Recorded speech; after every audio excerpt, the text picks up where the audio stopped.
Okay. Hey everybody, welcome to the Marine Doctor's YouTube channel, and before we get underway, I just want to verify that this is indeed working.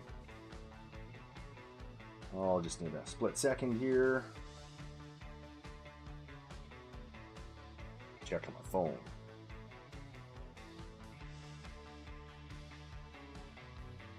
I'll be right with you guys, don't worry. Studio maybe?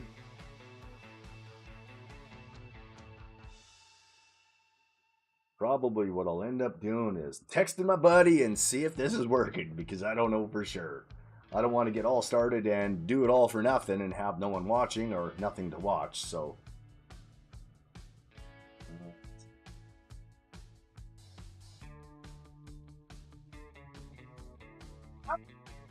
We are live. My computer says we're live. Hey everybody, welcome to the Marine Doctor's YouTube channel. And I really appreciate everyone stopping by, and I've got a great show for you. Some of the stuff we're going to talk about is the intro to TMD has changed. What else? My forum. We'll talk about my forum. Videos in review. Particularly, we'll be talking about the Restoring Memories video series that I had released. Memberships. The boys. The boys are, well, the boys at work. You now see them in the videos. In the gym with a dumbbell and a dog. It was a short series that I was doing. A couple of years back I started it. And the Discord channel that I now have that is linked right here on the video if you guys want to go ahead and watch that. So where are we at here? I still don't have chat up for myself. I just need a split second here. Let's see here.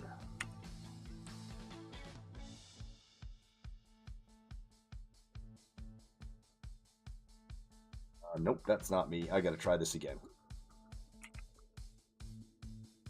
Oh, phone number I can use.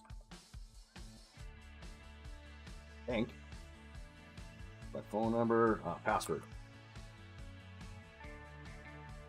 Okay, got that.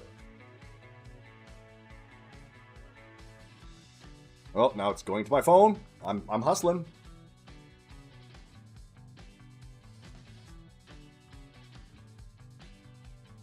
It's me. Here. And this guy today. All right, let's just see. Hello, chat. And there we go. If anyone is watching, I can't tell if people are watching. It's okay. But if you are watching, fantastic. Type in the chat if you got questions. Yeah, let me know for sure. We'll have, I didn't put it on here, but, oh, that's what I was adding to it. It was supposed to be a Q&A down at the bottom. Yeah, I missed that. Anyhow, so the TMD intro changed. So some years ago in my original videos, I would start off with, hi, it's me, it's TMD. And what I thought was, after watching a lot of videos on YouTube, it was a little too much centralized with regards to me. So I've been watching some content on YouTube and came across a popular channel called The Outdoor Boys. And I noticed that the way they introduced the channel was more approachable and engaging. It made me realize that this approach would be a great way to broaden the appeal on my own channel rather than focusing solely on myself. Right, because remember, we've got 3 people in the videos now, not just me. The boys, as I mentioned further down in the opening there. So instead of it being, hi, it's me, TMD, it's now, hey, it's Jamie from the Marine Doctor's YouTube channel. Well, keep in mind that I am still TMD. I'm still the Marine Doctor, but I just identify as Jamie on the channel. The forum, the forum was a great thing. It started in 2003, and I actually started on some competitive sites. I believe it was boats.net and crappy.com, I think. I don't know if they're even still up and running, but those are the places where I started. And people wanted to buy parts from me at that particular time, so I had to, well, I got kicked off those sites because I I broke the terms of service. So I started up my own forum in 2003 and grew to around 11,000 members. In 2011, I believe, I shut it down. What was happening was the landscape of the internet was completely changing. Forums were being pushed aside, and YouTube and Facebook were taking over and becoming the dominant media types. Everyone was gravitating towards them, and additionally, I was burnt out, and I needed a break.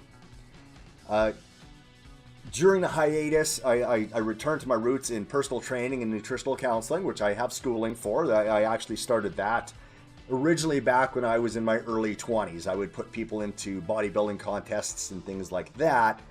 And I moved on from there into the forum and so on and so forth. But bouncing back, I started a business called Pink Fit. It was personal training and nutritional counseling.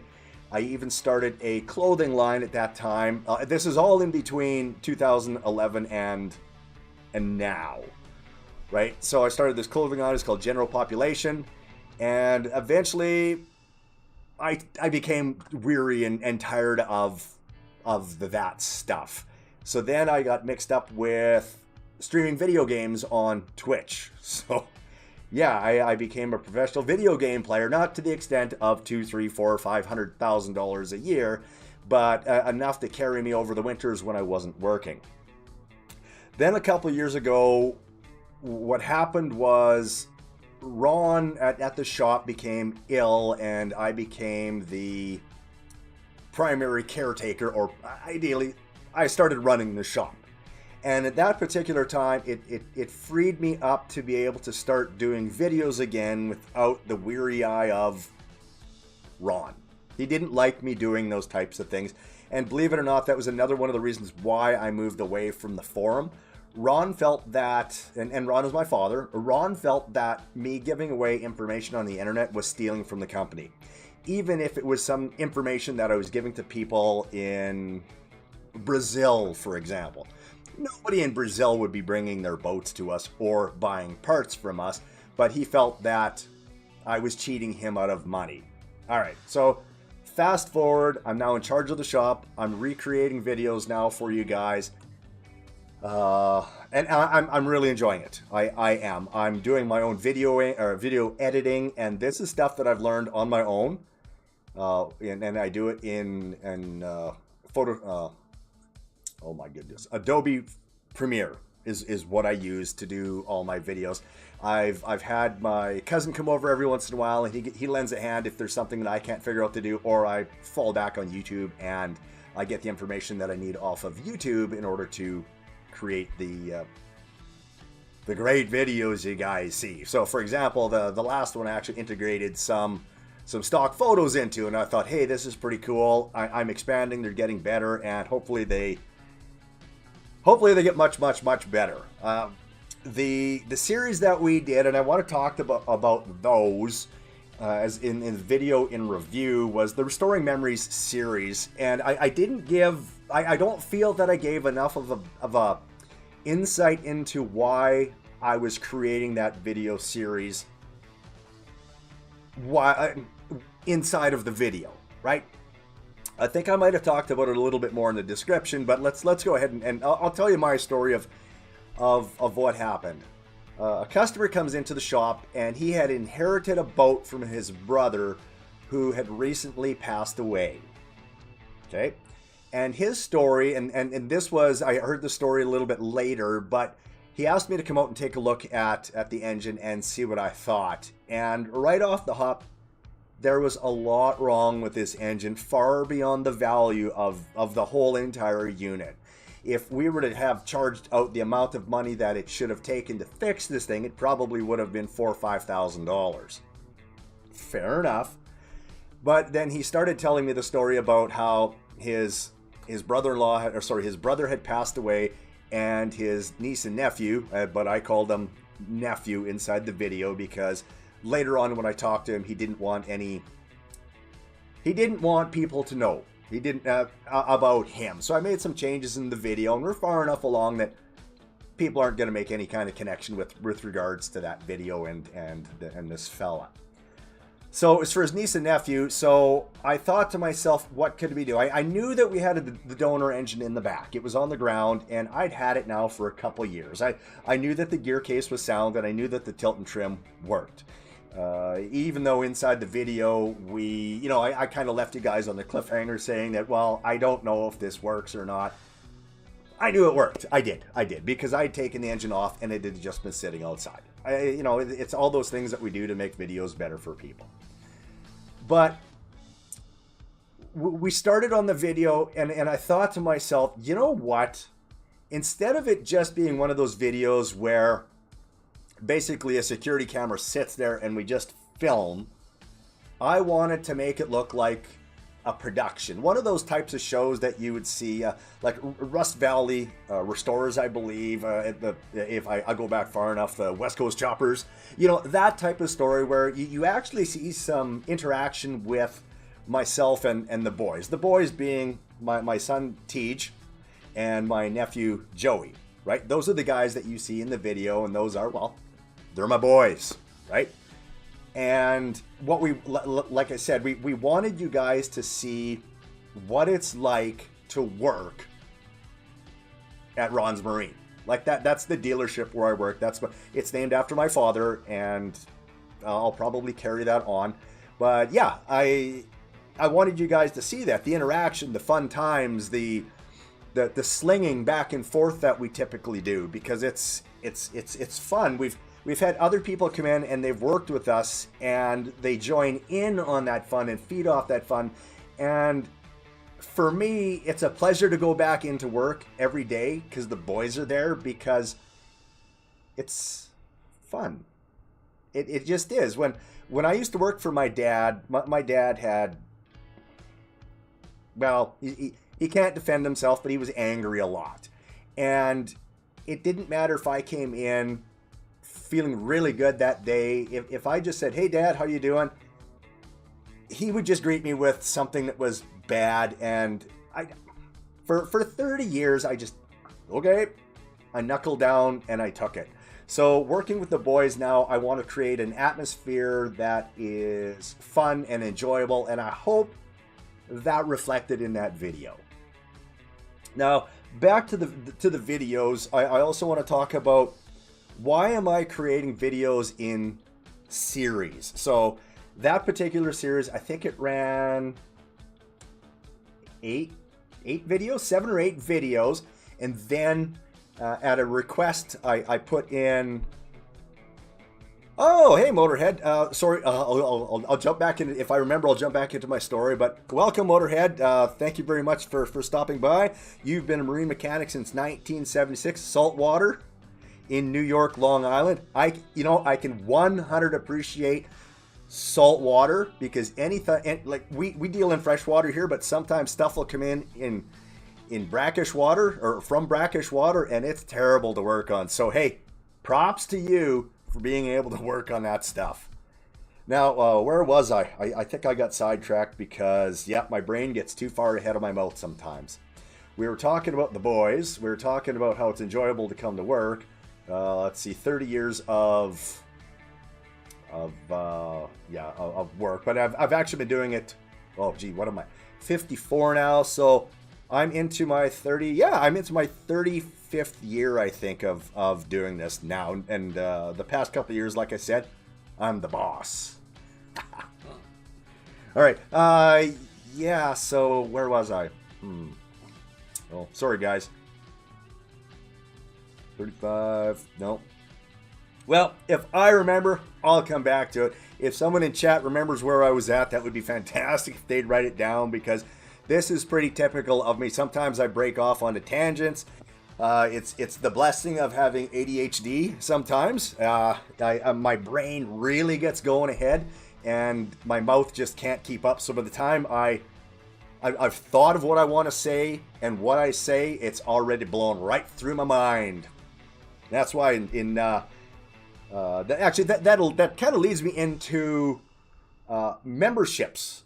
We'll talk about memberships because yes, I remember something now. The memberships on the YouTube channel, they'll be for premiere videos before release. So if I've got something coming out on a Saturday, maybe I'll release it on a Friday. And anyone that's a membership, you pay $4.99 a month. You get to watch those earlier. Oh, Motorhead said it was about having fun for the guys in the shop. Yes. And that's, having fun with the guys in the shop is one of the most important things that I want, is for them to want to come to work. And when they do come to work, I want it to be fun. And that's what I'm trying to promote. I also, unfortunately, have some of my father's traits. And sometimes when I attempt to explain things to the boys, I'm leaning a little bit more to the instructional side, and it's done this way rather than letting them fumble around and find their own way. The odd time, I guess, I do let them fumble around a bit if it's not super busy. But when it's super busy and we have to get stuff done, it's got to be done. And I've been doing this stuff for long enough that I know how to do the stuff. Sometimes I just can't relay it to them properly. Okay, I think that one. Let's see. Motorhead says, I worked on diesel inboards, wood boats, gas. Inboards, wood boats, gas, and outboards until 1990. Oh, so you're retired then, Motorhead? So you're no longer working? Okay, back to the memberships on YouTube channel. Again, premiere videos before release, priority answers to questions, and shout outs in videos. So in one of the videos that I did, again, back to the Restoring Memories, long time forum member and follower of my YouTube channel, Ken, had made a comment about the well in the back in front, or the transom well in front of the engine, was completely and utterly dirty. So in one of the videos, I actually called him out and made reference to Ken when I was talking about it. So that's one of the things I would like to do with regards to memberships, because I want to build a community where, I guess like my old community was in 2003 to 2011, where everyone could feel safe and wanted at that at any particular time when we're creating the videos and making the videos and even doing things like this. So for example, Motorhead is talking to me in chat right now, and possibly you guys can see that. But Mercruiser stern drives repair, but put me through university engineering degree. Oh, okay. So then after that, you moved on and you did something completely different from marine repair. Oh, and now we were back to, why am I uploading the videos in series? Okay, so YouTube allows for us to view the analytics of the videos. And what I find is we get a number of people that watch the entire video of 10 to 12 minutes that I would typically put out. But we also have a lot of people that watch the first minute or 2 minutes or 3 minutes of video, and then they move away and find something more interesting. And an example of this is my wife.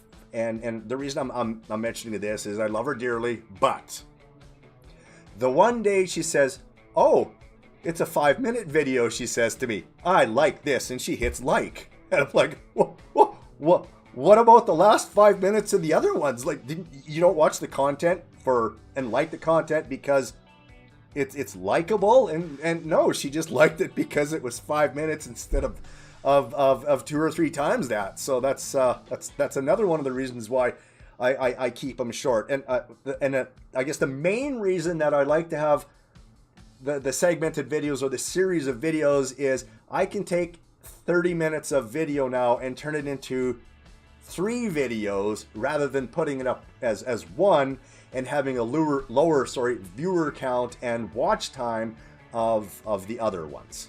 That's why I do it in series.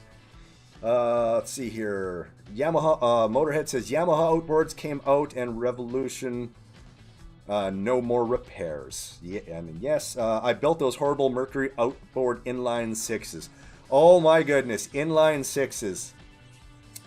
You're 100% right. There were a lot of times through my career when I was younger And I am a Mercury certified technician. I've gone to Mercury schools. I would sit in classes. I would be taught Mercury inline 6, Mercury inline 4, and the way, like, not mechanically, it's a great engine. It worked very well, but the serviceability of the engine was terrible, horrible. Why did they make a wraparound cowling and put all of those brackets on there so that you couldn't get at anything, and you had to add an extra 30 minutes to remove all of that stuff? All of that stuff. It was, I often wondered how did they make it? I don't know. I get it. It's a fantastic product now, but just, you know, just those little things that they were so over-engineered for their time. Like, I think back to the days of Chrysler. There it was. It was just, oh, where's my camera? It was just this was your block, and everything was right there. You didn't have to take anything off. You wanted a carburetor off? 4 nuts. They'd fall off, not take off the whole front of an engine. And oh my God, jeez. Let's see, back to Motorhead. Some marina owners were horrible to work for. Yes, I would get that. And I guess we also have to remember the times, right? When we go back to the 70s, 80s, and maybe in particular into the 90s, workplaces were different than they are now. I probably even the early 2000s. It wasn't until, what, 2000, oh gee. When did all of those movements come in that we couldn't say anything wrong? I guess that's when everything turned around. Evinrude Johnson 3-cylinder and V4 is excellent then. I agree. When someone comes into the shop and let's say, for example, they have an inline 6 and they say, you know, can you rebuild this for me? And I say, no. But they really want it done. I still say, no. But if they come in with a V4, yes. Oh, 100%. I probably do a dozen of those every year. It's cross flows and loopers. I really enjoy them. They're really easy to work on, and it's quick and it's efficient. But laying out those old inline 6s, and again, I'm sorry for beating on those engines. Laying out those old inline 6s, holding your crank up. Oh, my camera's not wide enough, but I've got 2 hands up. Holding the crank up, putting on the things to pinch the rings, and then wiggle it down in place, and then hope you don't hear a tick, which would be the ring snapping. Oh my God. Oh my God, just way too much stress. Way too much stress. Way too much. It was just crazy. Crazy. Back to Motorhead. A 1970 steel drive shaft, shift shaft rusted. And so, yes. So, I see corrosion here on shafts. But it's typical of the Mercury product. So, the old 9.8s, 7.5s, 20s, oh, guaranteed 20s. If a guy comes in and he says, hey, I'm getting water in my gear case and I don't see it coming out of his prop shaft, he just gets a, I'm sorry, but I can't fix this. I know that when I take your water pump off, everything underneath is just going to be eaten away by rust. It's terrible. Terrible. Especially Motorhead, for example, is working in salt water. I could just imagine, like, they must have been disposable engines back then. Take the gear case off, throw it away, bolt a new one on. Like, just no working on it. It was, what was it, back in the 70s when Datsun was still around? Yeah, you throw some salt water at that and your car just melted, just gone. Slave labor years had to haul block and repair winterizing everything. Yeah, so, and you got to remember back then a lot of stuff was done by hand as well, right? We didn't have access to, well, hang on one sec. I'm just doing a video. Yeah. We didn't have access to the electric drills or cordless drills and things like that, and everything took a lot longer back then. I think we had a speed wrench. It was kind of a wrench that went like this, up, over, down, and then a handle, and you would just do this. That was speed. Ron didn't believe in air tools because he was afraid of everything breaking. And again, keeping in mind we weren't in salt water, it was never really an issue, but yeah, he had his rules. So everything took longer than it should. So back to Motorhead. High ring piston 1977 through, for the V6 and V4 failed. OMC, the high ring pistons through 77. Oh, on the V6s. Yeah. There was, even after that era, so once we moved into the 80s and 90s, we went to the low compression engines at that time with those, and we still see a lot of failures even now. But I think a lot of what happens with those engines is water intrusion through the exhaust cover on the back, and poor fuel, and people trying to squeeze a little extra power out of their boats, or sorry, their engines, by increasing the timing. I think a lot of that. So 77 through 79 was still using leaded fuel, and we could run a little bit more advanced on that. But anytime after that, once we went to unleaded fuel, if guys were running on the cusp of burning their engine out with leaded fuel, they were completely done as soon as we went to unleaded. There was no ifs. And way worse once we went to ethanol blended fuel. Way worse. Let's see here. Use torches all day in shop to get lower carrier out of a Mercury. Yeah, I can agree with that. We use propane, and it's typically happens when we've got to take bearing carriers out. We have to heat them up and then use pullers. It used to be easy enough just to use the slide puller, like just duke. But yeah, that's not possible anymore. We've got to actually hook jaws in, and then we have to crank a bolt in to pull everything back. The tower power reed valve swallowing wiped pistons out. I don't know if I've seen that too much. I was aware of it on, or I've seen it on the 3 cylinders, but it was the newer style, not the old small piston one, but the larger bore. I've seen reeds go on that. I've seen reeds fail on Optimax. I've seen reeds fail on large V6 Mercuries. I don't know if I've ever seen one. Have I seen? No. I have seen one fail on an inline 6, and yes, because it's steel, it goes through and damages the piston. But I don't know if we repaired that or we just threw it away. That was a lot of years ago. Yeah. Okay. Back to the boys. Here. I definitely enjoy answering the questions and talking about it. I do. But yeah, I've got some stuff I also need to get through. But yeah, feel free. Just keep talking. It's perfectly fine asking. Yep, that's great. Back to the boys. I worked solo after my brother left the shop in 1990? Oh my god, that long? Almost my whole career? He was only there for 2 years? Oh my god. Anyway, I worked solo in the back. Ron would come back, I guess, every once in a while. He was in charge of the rebuilds. I never touched them when I was young. And I did everything else. So I would go to service school and I had to learn everything. And I had Mercury, Mariner, Force, Mercruiser. I think that, yeah, that's it. I don't have papers in Johnson and Emerald. I just have a ton of real world experience with that product. Yeah, so Ron would come back. He would work every once in a while, throw around some anger, ruin my day. It is what it is.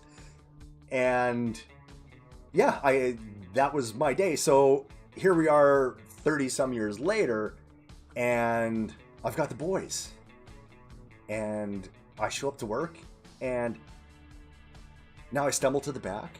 I get grumpy. I ruin their days. And no, I don't.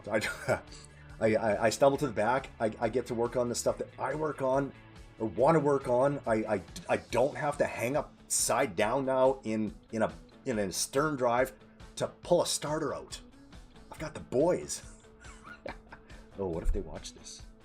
Uh-oh. I'm sure they know. I'm sure they know. If you watch some of the videos, especially in the series that we had for restoring memories, you see the boys commenting on that. Oh, he actually is doing some work. I actually do work. I do. I do all the rebuilds. I let them join in. I let them disassemble.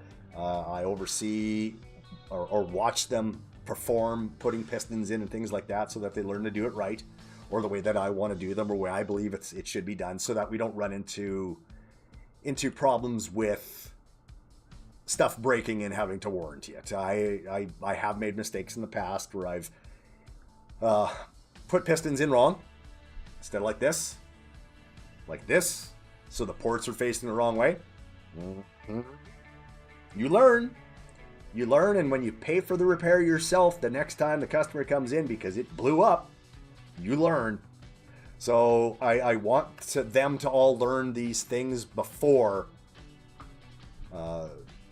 they make any kind of those mistakes. I don't want them to make those mistakes, believe me.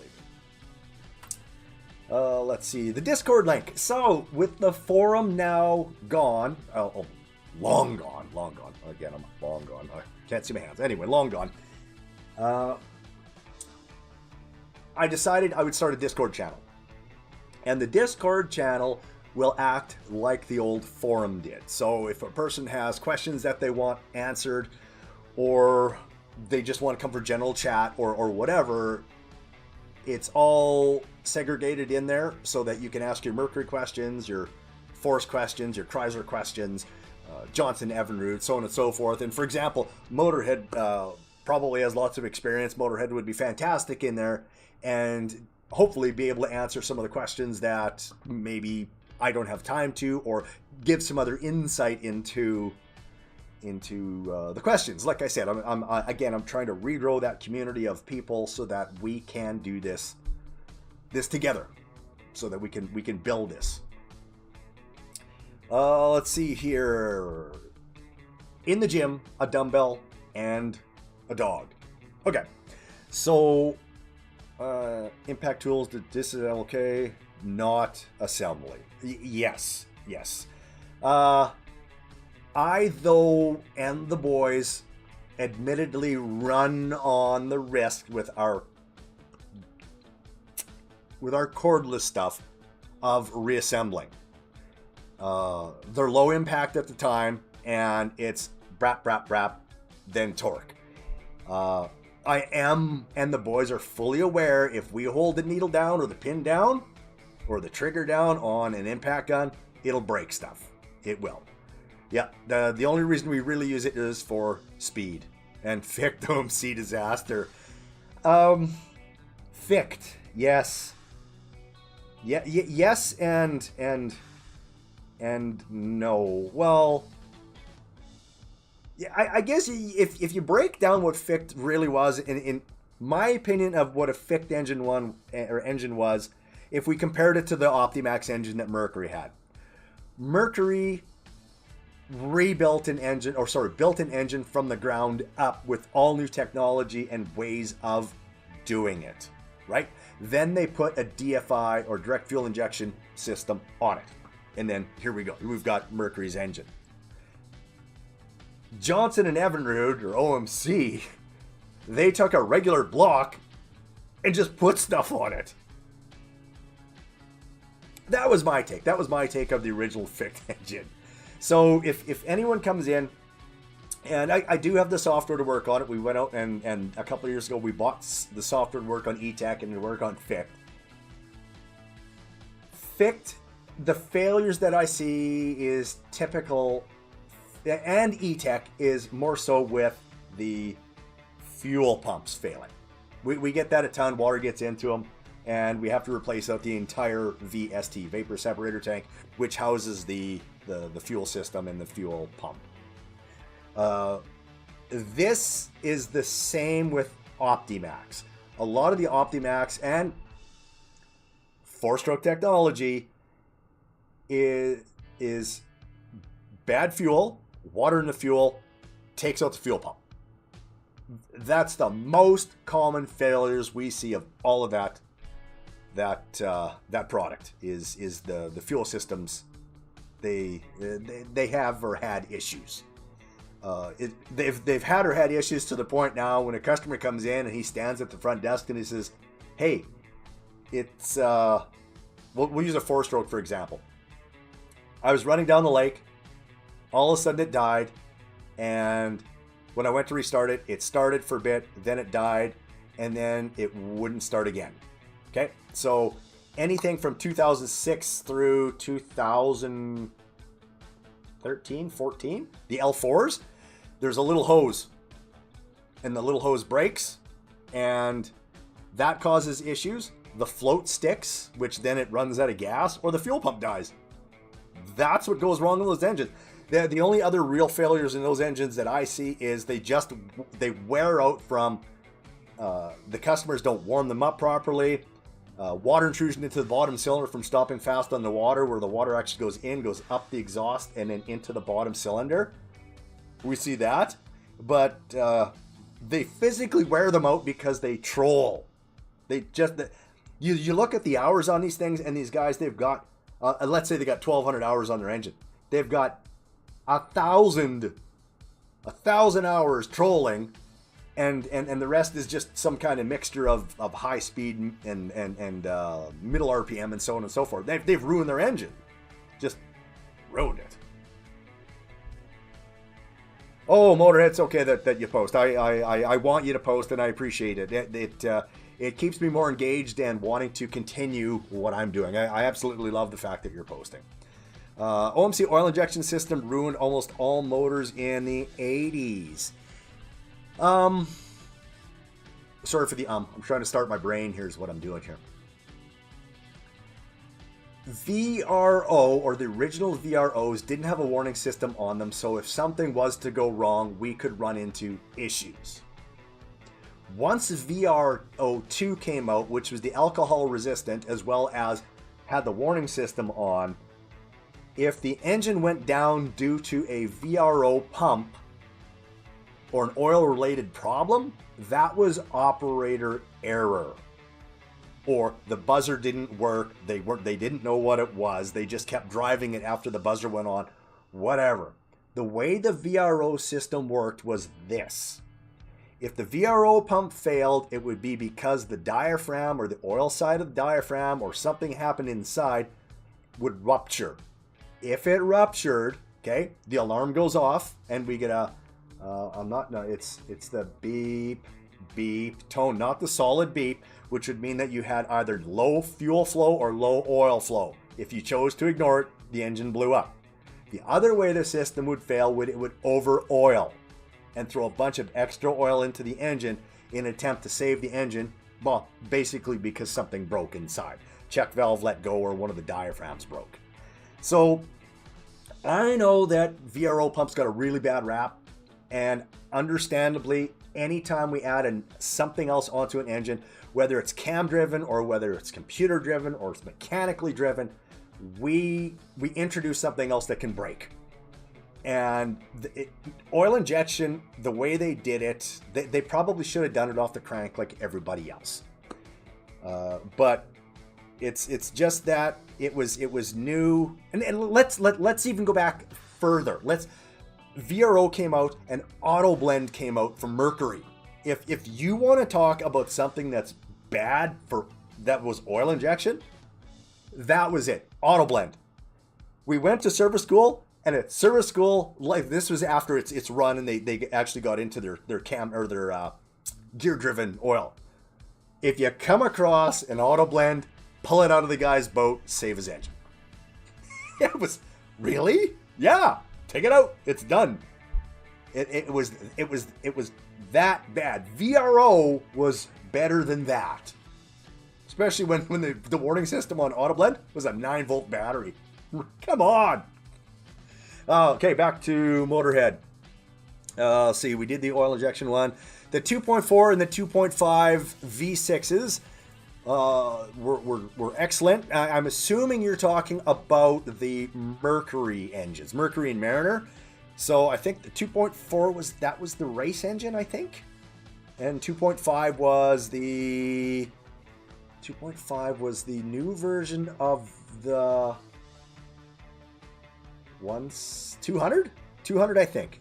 So 135, 150, and 175 were 2 liters, and then the 2.5, no, 3 liter was the, did they make a small 200 at 2.5?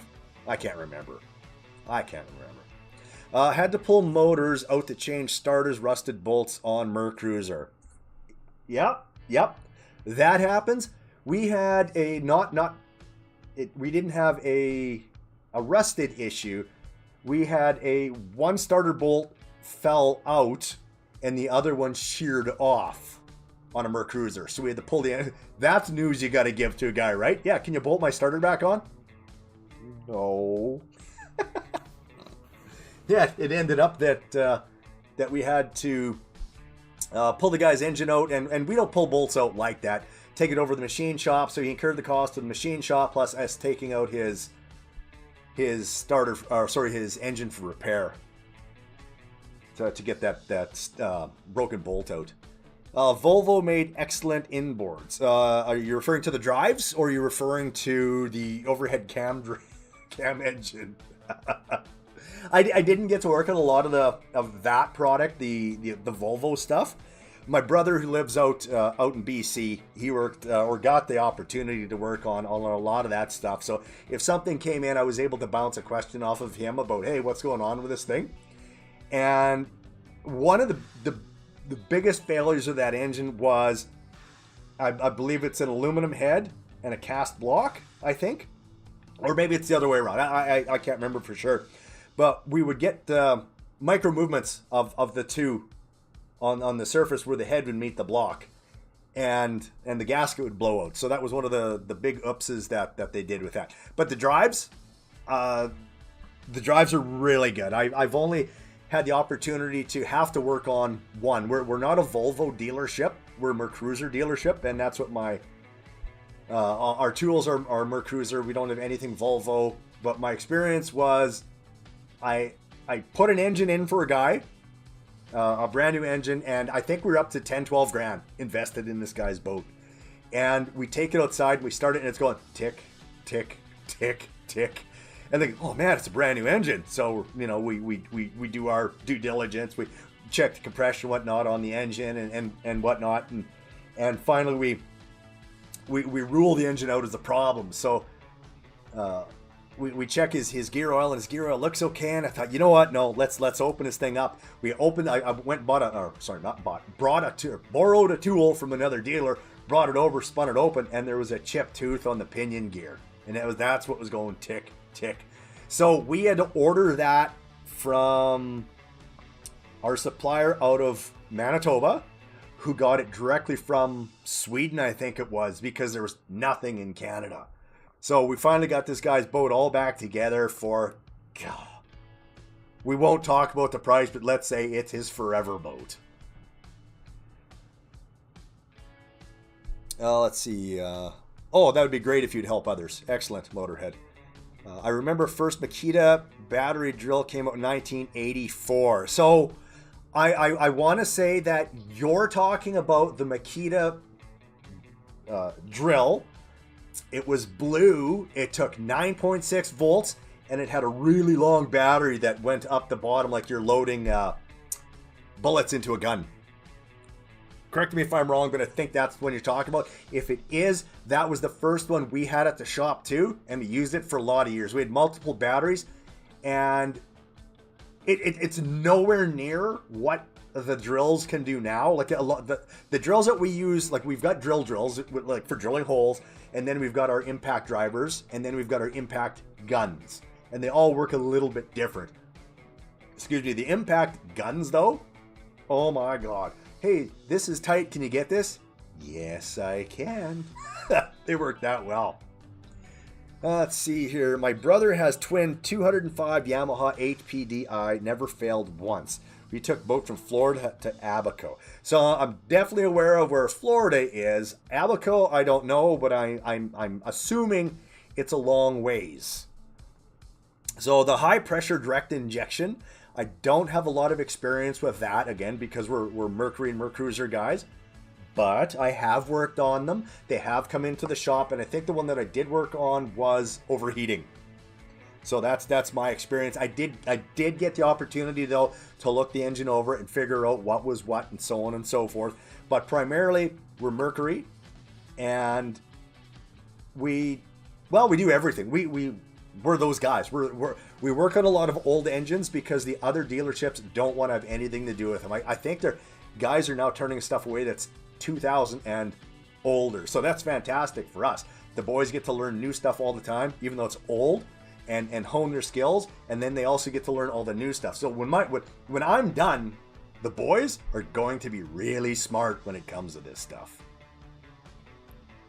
So many commercial fishing guys want Suzuki now.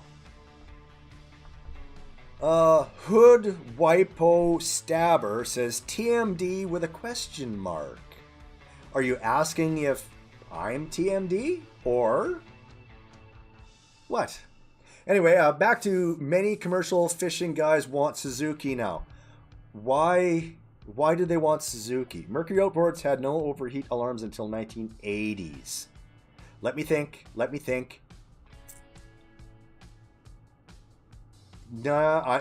Yes, you're right, I believe. And when they finally did put the overheat on them, it was this tiny little piece with a, what was it, a 1/4-inch nut that's screwed in. That's like $600 or $700 now if you break it. And it's one single wire, one tiny little wire, and they soldered it on. Again, what were they thinking? Oh, you're asking what it stands for. Oh, it stands for the Marine Doctor. Sorry. Total mechanic death, total money donation. Dutch, Wagenbach used the dumbbell on the dog award. Through the dumbbell award. Yeah, the boys will learn. Yeah. So was I right about that drill that you were talking about, Motorhead? Oh, sorry. Back to in the gym with a dumbbell and a dog. I wanted a way to test out what shorts were. Oh, I'm sorry to hear that, Hood Wipe. So yeah, some of the stuff in the text I'll probably not read. Anyway, back to in the gym a dumbbell and a dog. So I wanted to test out shorts and in general how long a short should be. And if the content mattered, or it matters, but to what extent? Because what I'd like to do is expand the channel beyond the Marine Doctor, and that's another thing I was attempting to do. So, what I did was I took my dog, that's Ruby, that's down in the bottom corner that you see her there, and created all of these little shorts. And some of those shorts, 20, 30,000 views I would get. And then, oddly enough, the next week, 500. Like there's no rhyme or reason when it comes to this stuff. So I was trying to figure out that, and I was also trying to figure out the algorithm and so on and so forth. And basically what it comes down to is if people want to watch it, they watch it. Some people have a very short attention span, and they'll watch a short for 8 or 10 seconds, and then they swipe. So I started looking into, well, how long should a short be? If a short is too long, swipe. And if it's too long and they swipe too soon, the algorithm doesn't push you up in the channel or on their channel, or your channel doesn't do well. So again, learning from what I saw there and applying it back to my actual videos of, okay, I'm going to run series now instead of having this great big large video, it made more sense to me to do it that way. And again, back to that. I had a 3.4 300 V6 Mercury offshore racing 24-foot superboat bag. Oh my good gosh. And you know what, Motorhead? Now they would probably run 2 or 3 of those engines on that boat. Isn't that something? But yeah, 300 horsepower. That's crazy. Biggest engine I ever worked on. Let me think.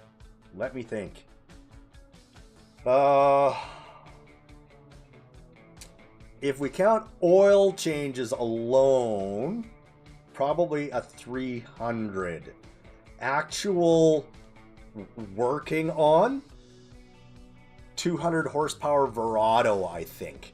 And this was an interesting one. The fella blew off the tube that goes from the supercharger to the intake, and alarms were going off in the engine. Oh, it sounded horrible. But we're running it at the shop, and that hose is on the other side of the engine versus where the ignition switch is. So we've got the engine started and we're running it, and like, I don't know, it just sounds really bad. So, you get the computer out, and all this time you're standing on the wrong side of the engine. And then one day I go out there, and this was after I think I'd sent my son out and he did some work on it, and he says, yeah, I got it going. So then we run it up in the dyno, and sure enough, it's running great. And all of a sudden, crap, it's running like crap.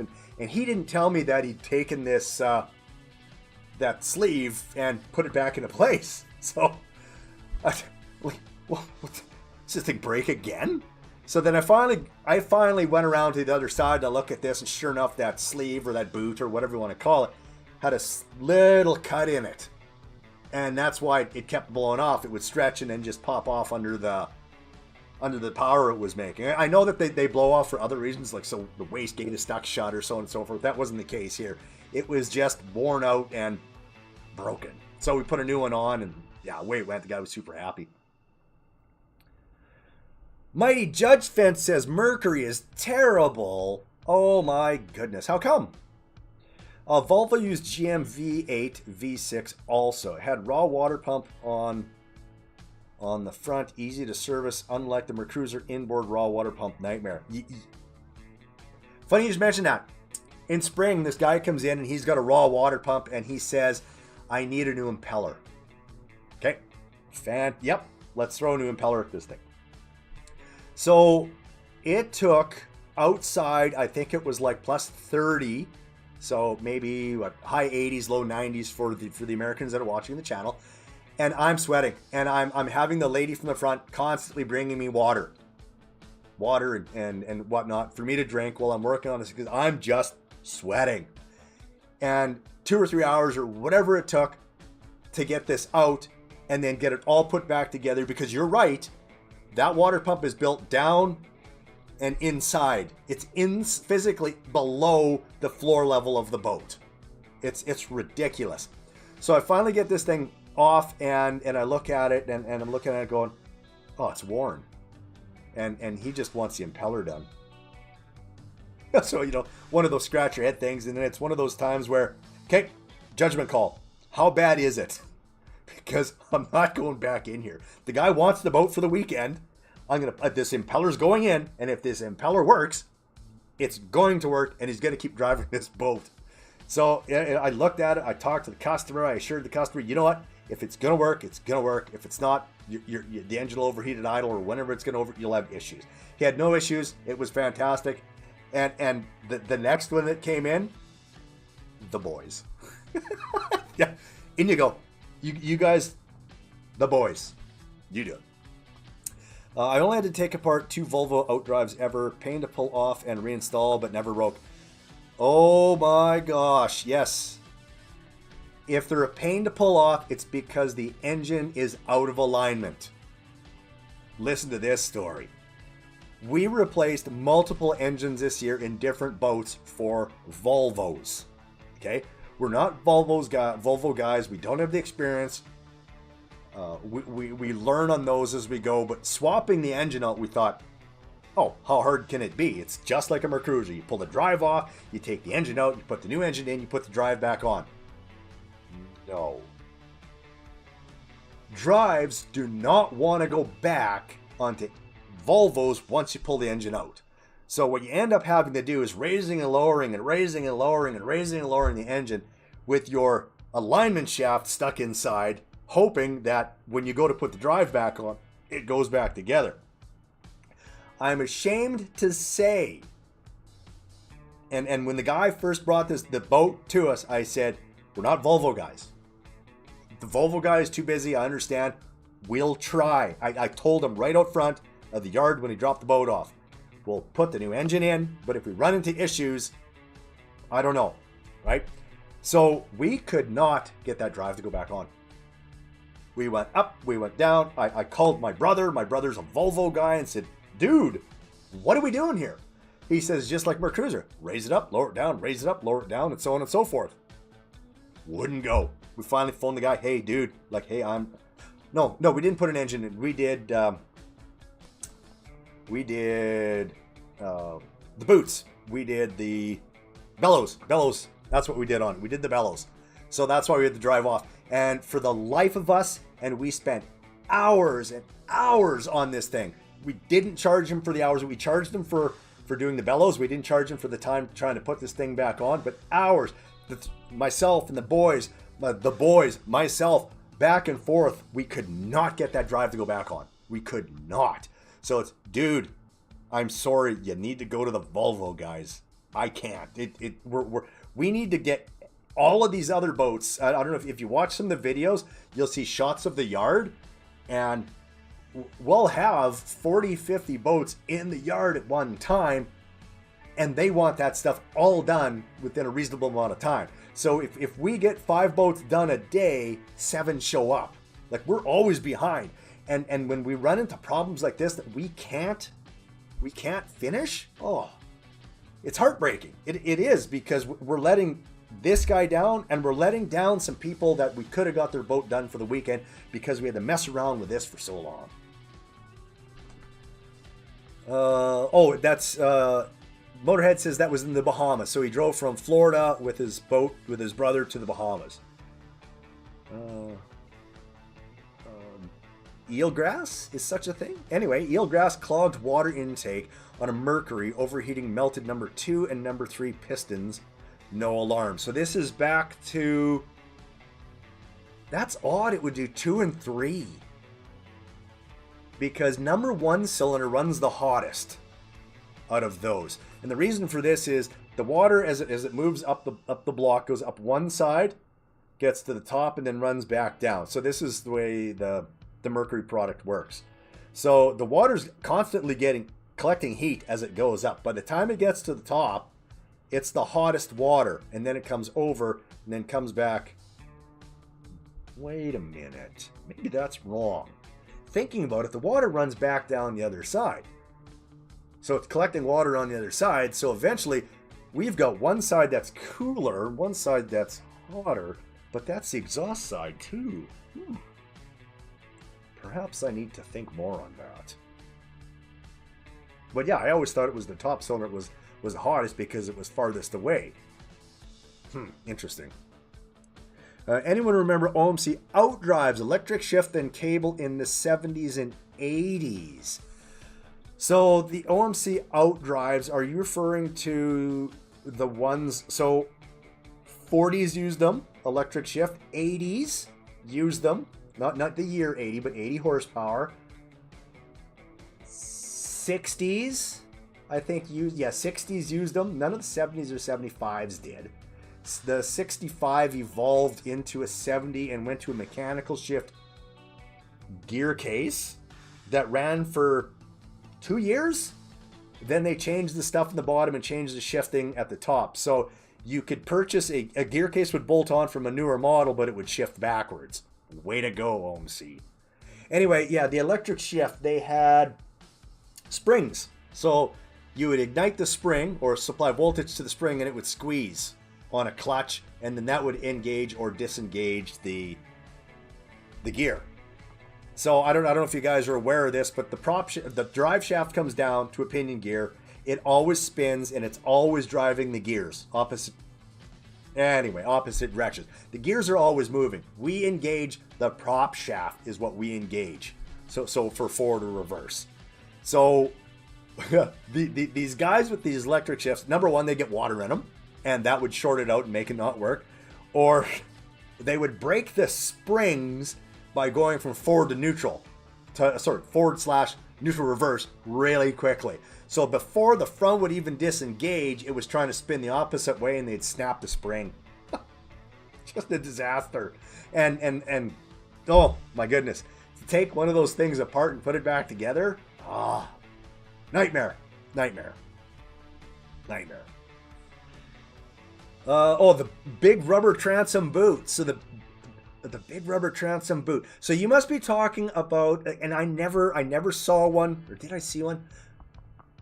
I have to go back really far. One of my dad's friends, I believe he had one of the first iterations of, I want to say what Force tried to do later on. It was called an L drive. So the L drive was basically the engine would sit inside the boat, and the drive shaft goes straight down through the boat to the drive. So it would look like an L if you were looking at it, because the drive would be here, and then the engine would be, well, let's turn this into the drive, and the engine would be like this. That's what it would look like.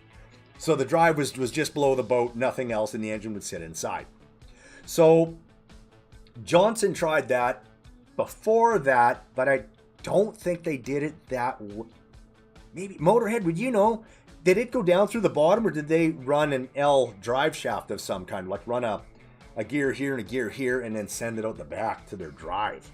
I don't know how those were done. I just remember when I was a kid, I probably would have been, 10 at the time.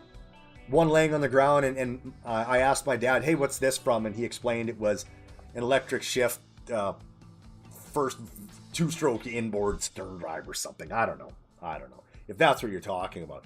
But another huge thing that OMC did that probably was, kind of one of those nails in the coffin kind of ideas was their stern drives. They had this great big rubber boot, and instead of allowing the engine to trim with rams like Mercury Mercruiser, Volvo, and Cobra did later on, they would move the engine.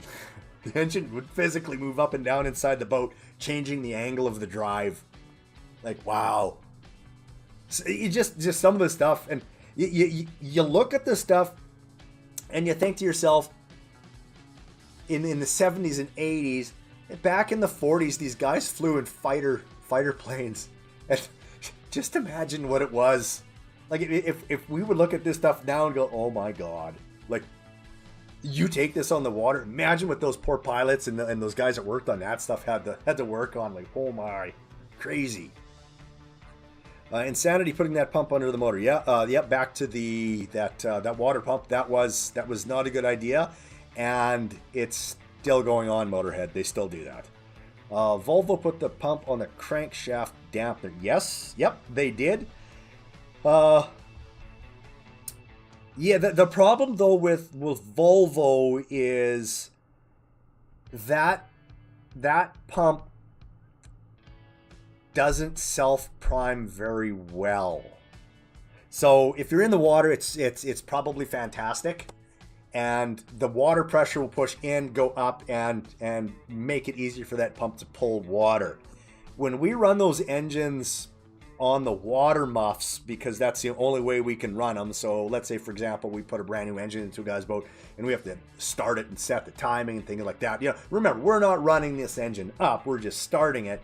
We have to run it on water muffs, and it's really hard to get those to get a good enough seal to get that pump to pull that water through. It eventually does, but yeah, it's you don't want to damage the pump, and you definitely don't want to overheat the engine while this is happening. Yeah, so where are we here? What else did I have to talk about? Well, I was, as I mentioned before, I think in the opening, I wanted a Q&A that was supposed to be written below the boys, but I think what I did was when I was typing it in, I made a mistake, and then I think I went upstairs and was talking to my wife and came back down and completely forgot it. Oops. Imagine that. What else do I have in my notes here?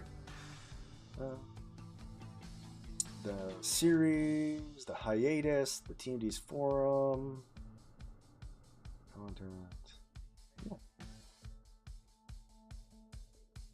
Number one, you're right.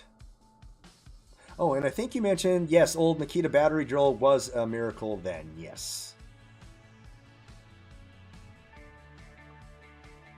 Okay, yeah, I think that should about do it for me here, unless Motorhead has more he has to say. I think I covered off everything that I wanted to talk about today. think I did. Quite certain I did. My notes say that I did. I really appreciate you stopping in, Motorhead, and helping with this, or me with this, because sitting here and talking to yourself is tough to do. I've tried this in the past, and let's see, what was the video called? Oh, actually, you know what? The title of this is Chronicles of TMD, and I got that from my old forum. The forum that I ran, I had the Chronicles, and what I would talk about was it wasn't videos, but I actually talked about what I did that day at work and the symptoms and the repair that it was. That was where the Chronicles of TMD came from. Dean the Boat Guy, he says, not always the OMCs had an electromechanical design in later years, both needing special oil in the OMCs with the 100 power head was just like a mini stringer mount. Like the, yes, mini stringer. Yes, that's what I was trying to talk about. So they had an electromechanical design. So they still ran that pump at the front, and when they would lift up and down on mechanical instead of what the electric. So let's back up. They had a couple versions of the electric drives that they used. They had the spring operated ones, and then they had solenoids. And what the solenoids would do is they would pull this pin up and down, and it would open and close a valve on this pump, allowing the hydraulic fluid or the gear oil to create pressure to slide or have the, I think it was it the preload? The preload was always in forward on those two. So we had neutral and we had reverse. One solenoid for neutral, two solenoids for reverse, which would pull the pin further and allow more pressure or fluid to go through. They later changed that over, I believe, to mechanical, but it was the same pump. And I think that's the one that worked opposite or backwards to the change that they made later on, that you had to change everything up at the top if you were wanting to change and update the gear case. I think. But yeah, the special oil back then was Type C, I think it was. And now I think they call it Premium Blend. So you can still get it. But yeah, Stringer. Stringer really rings a bell with me. Back to... Oh, the Clinton video. Let's talk a little bit about that Clinton video. I don't know if you guys watched that Clinton video, but the story was the customer brought that particular engine in and dropped it off. I wasn't even there when it came in, or I probably would have said, no, there's nothing I can do with it. Don't know nothing about them. I'll get to that right away, Motorhead, that Mercury thing you have there, or question or comment you have there. The Clinton. I wasn't going to work on the Clinton until I decided to make a video on it. The reason being that I'm not going to get the money out of that Clinton that I need. And it's the downtime at the shop. It's not like I don't have time, but it's still using my expertise. It's still using the shop time. It's still the shop that's doing it. So I created the video to offset some of the cost that it was going to take in order to repair this engine. I did it for that 1.5, and I also did it some time ago. I think it was for 9.5 or 18 or something like that for a guy. He didn't have the money to fix it, so I said, you know what? I'm going to use your engine in the video. You just pay for the parts, and I'll throw the labor in. And it turned out it needed ignition coils and points condensers, I believe is what it needed to get that thing up and running again. Motorhead in the 1960s, direct reversing outboards, crazy. So what he's talking about there was, I believe there was two switches on the dash, and the way the Mercury engine worked at that time is they only had forward gear, so to speak. The pinion gear went down. It was a pinion gear and one gear, and the prop shaft spun with regards to however the direction the engine was running. Okay. So we used to refer to them years ago as dock crashers, because you pull up to the dock, and then if you needed to reverse, you'd have to shut the engine off and then restart it in reverse. So physically run the engine backwards in order to go backwards. So if you came into the dock too quickly and then shut the engine off, well, we know the end result, a dock crasher. Outback like Merc Cruiser, OMC outdrives, white color, no hydraulic tilt, used Buick V6s and V8 Chevys. So you're talking about the 3.8 liter engine. Fantastic engine in the Monza Spider. As far as the longevity in OMC, I don't have enough experience with them to say whether or not that was a good engine for that particular use. I know that a lot of people on the internet, they theorize that a boat engine is the same as a truck engine, which is the same as a car engine. And we'll go as far to say the block is interchangeable. The pistons may be interchangeable. Once we get into the working of the heads and some of the cranks and cams and things like that, that's where the changes come into play. So think of it this way. If we've got a car and it reaches its peak horsepower at 5,000 RPM, that's where it's creating its most horsepower and its most torque, that engine will be utterly useless in a boat, because we need to really start building torque and horsepower at the lower end of the RPM range and carry that through for as long as we can, so that we have enough of the boat lifted up out of the water that by the time we start to drop off in horsepower, we still have enough power. That's my thought on the older Chevys, like that V6, which I'm quite certain they didn't make any changes to that when they took it out of the cars and moved it across. I do know that, what was it, for Mercury,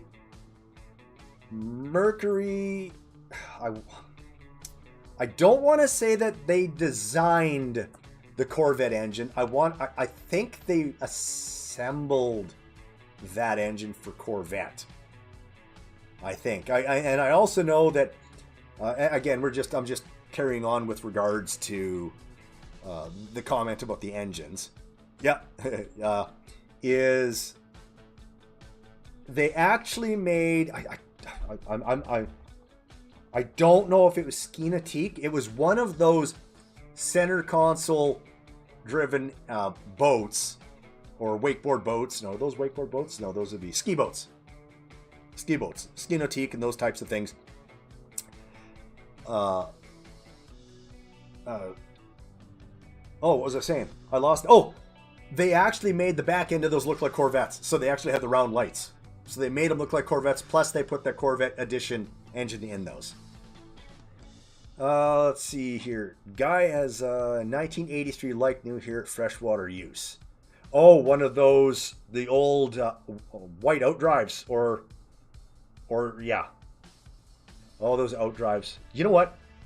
It freezes up here in Canada, and the upper housing on OMC, if you didn't have the knowledge to take an air hose and physically stick it in the top and blow down into that upper housing, water would stay in there. The following year, gear oil would be put back in, the guy would be going down the lake, but what would happen over the winter was the water pump would get pressure from the top, and it would push down and it would dislodge the seal. So you'd put this new gear oil into the boat for the guy, or not, yeah, into this drive, and he'd be zipping down the lake and he'd seize the upper housing. Just another one of those engineering mysteries of why would they put the drain up here when they left this much down below? Why not put the drain down here so this whole thing could drain? So many people would destroy drives because of that. It was just crazy. Buick was called the Dauntless. With regards to the engine that they, or the boat that they use, the car that they used with that engine, is that what you're saying? Or is that what they codenamed that engine? And yep, dock crashers, yep, 100%.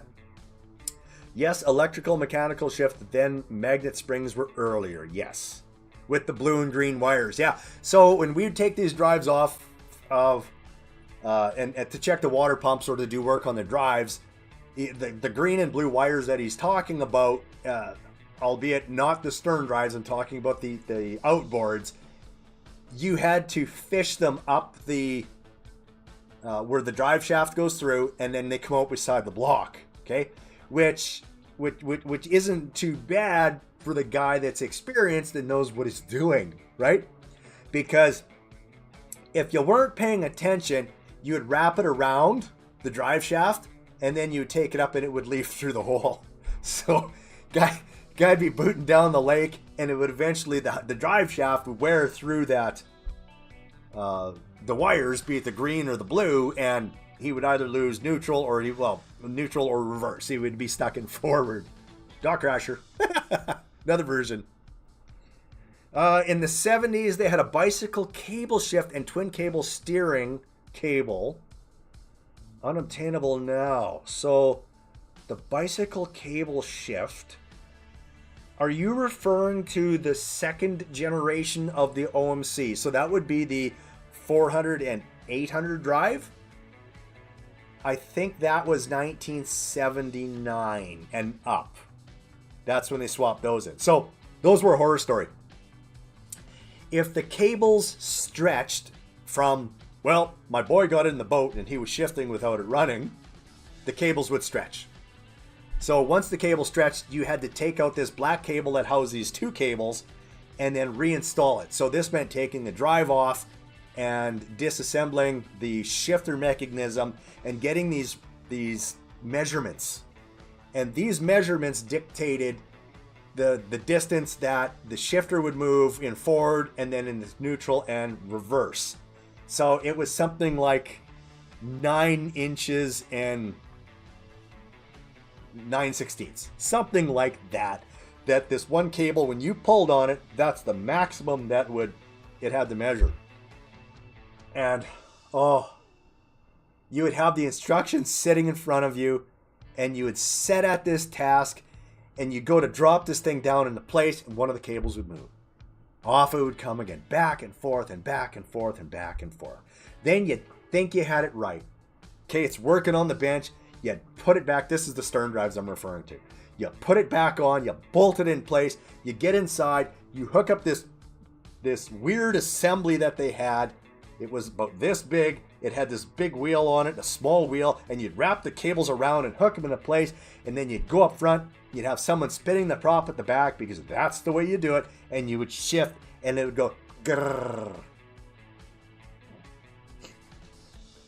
You'd get out of the boat, you'd take the drive off, you'd put it back on the bench, and you'd start over. Ugh, crazy.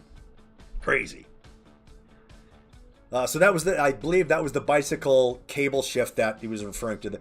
The twin cable steer cable, I'm just thinking if I ever saw one. It would, if I did, it would be on one of those old boats from the 70s, and the cables, unless you're looking for it, you don't see them because everything is well hidden on those. It's like, okay, let's put the steering in, and then let's put the boat together. That's a lot of what they used to do back then. If you've ever seen the dash on an old StarCraft, for example, it's buttons, row of fuses, more buttons, cigarette lighter, you name it, plastered all over that. And then you look underneath and it's a rat's nest of wires, and then it runs all the way to the back, and then it's a rat's nest back there. But I'm assuming that is the era that he's talking about with the dual.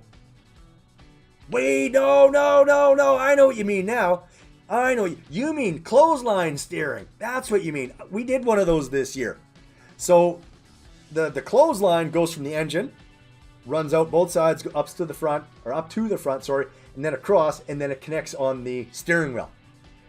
We still do those. There are customers that don't want to spend the extra money and upgrade. Sorry for the tangent there. I was just completely lost. Copper head gaskets, stainless freeze-out plugs. So freeze-out plugs are what we call them up here, what I call them are frost plugs.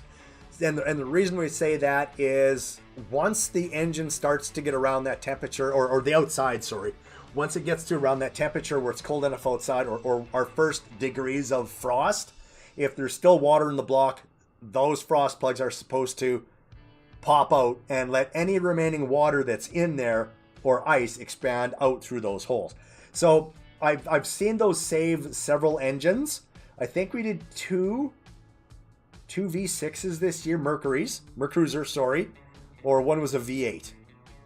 And the repair kind of goes like this. You on the port side, you can get it that one and tap it back in or put a new one in, so should you choose to. I typically like to use the old ones because if they forgot to winterize the boat this year, chances are they're going to forget the following year, and if they or years down the line. So the better chance at that cap or that frost plug or freeze plug to pop back out, right? I never put sealer back on them because we want those to come out to save the guy's engine. Unfortunately, that's not the one that typically pops out. It's the one on the side with the starter that has the engine's bracket or retaining bracket or the engine mount, and it sits behind that. So the customer comes in and we tell them, okay, we need to support your engine. We need to pull that bracket off, and then we need to put that back in. Then we need to put it all back together. We need to take it outside. We need to run it and make sure that that's the only place it's leaking. Because there's 3 frost plugs. There's one on each side, and then there's one in the very back, which means pulling the engine out. And I've done one of those, and that was on a 3-liter. And when the guy was running the engine, you hear this ting, ting, ting, and that was the frost plug getting hit by the flywheel as it was running. Different cams in the marine. Spark Advance is different. Yes, 100%. Yep. Yeah. Kind of makes me think of 3-liter engines, and I want to touch on 3-liter engines. I know we're running all over the place, but I enjoy doing this type of stuff. I do. 3-liter engines. I have customers that come in and they'll run a 23 pitch on their 3-liter Bayliner, because everyone in Canada up here owns a Bayliner. They're 17-foot Bayliners. They do 45 to 48 to 50 miles an hour, right? And these guys, they run these engines not realizing the amount of load that's on an inboard at any given time. And I know this because I saw this in a book, in one of our training manuals, and it said how much load is on an engine at any given time, at full throttle in a boat. And it was a dually truck pulling a tandem axle 22-foot boat up, I think it was an 8% grade at full throttle. That's how much load is on that engine at any given time. So this will take me in another direction, and the direction is oil. But back to the 3-liter. The 3-liter isn't made to do 50 miles an hour, and it's not made to pull tubes. It's made to pleasure cruise around the lake. So when you bring an engine in and it's going tick, tick, tick because the head is all worn out, we know that these guys, they prematurely wore these engines out by utilizing them in the wrong way. They're cruising boats. They're not for pulling. To oil. A customer will come in and they'll say, does it matter if I use automotive oil? Internet's going to scream at me for this. Anyone that watches this, they're going to go, you're out of your mind. You don't know what you're talking about. I'm going to say it to you this way. Do dragsters use typical motor oil? No. Do high-performance cars use regular motor oil? No. Should stern drives or inboards use typical motor oil? The answer is no. Why? Why do I say this? The example that I just gave you, if we think of it this way, think of your mechanical parts rubbing together. Okay? If they rub together, they wear. Okay? Metal to metal contact. The oil is designed to stay in between those metal parts so that they don't make contact because there's a barrier of oil in there. There's so much pressure being created inside an inboard engine that it's attempting to squeeze that oil out of the way. If your oil isn't the right oil, you will suffer premature wear. Hands down. So when a customer comes into the shop, that's what they're told. and they're sold the right oil for their engine.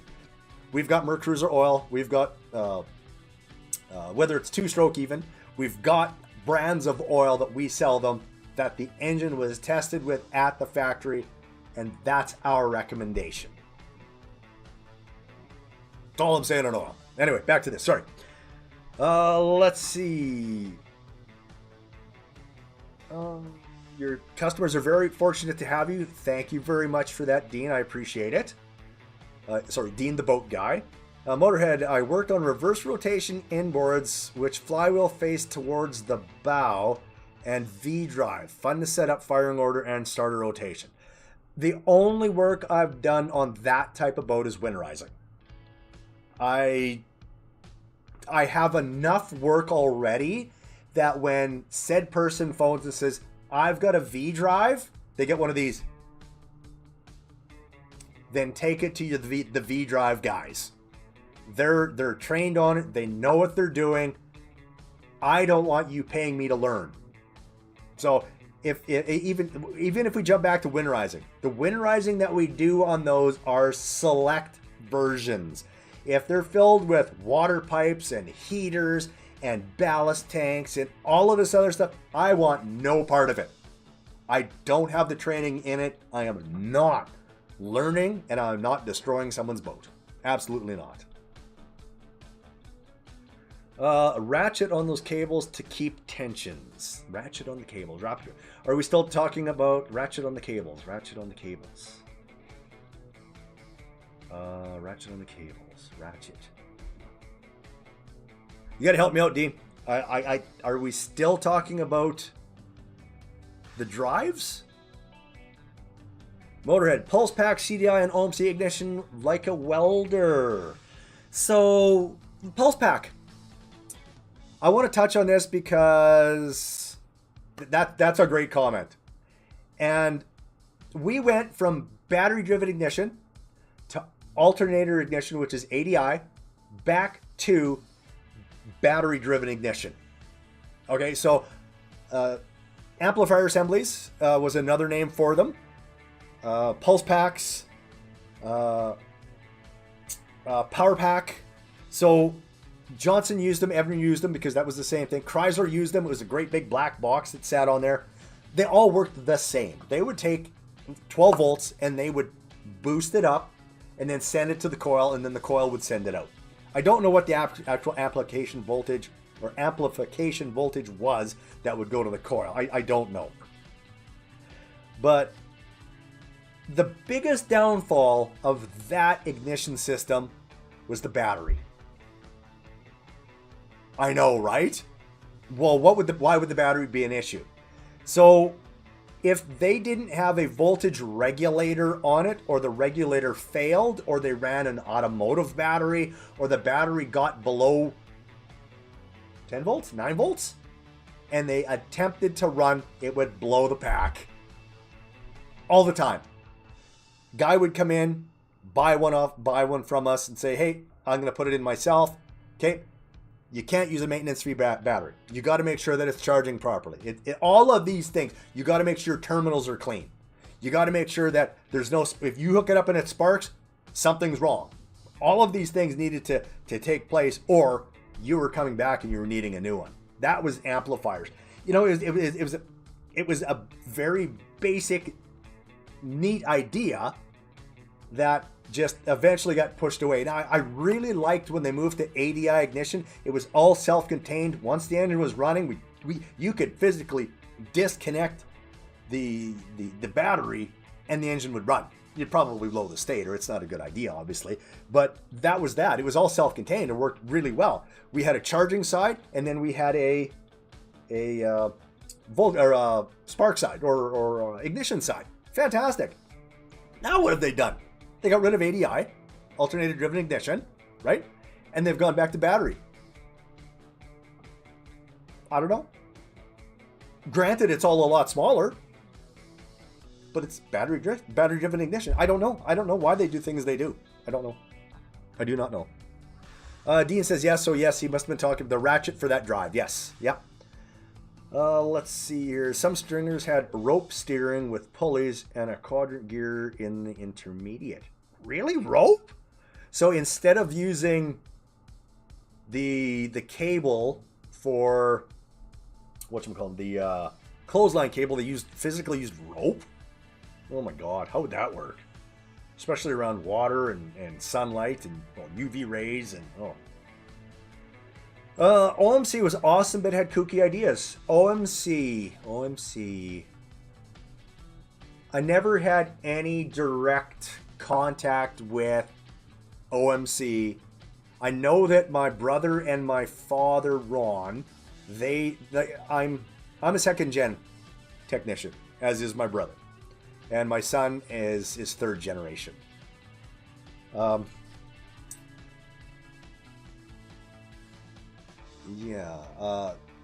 idea.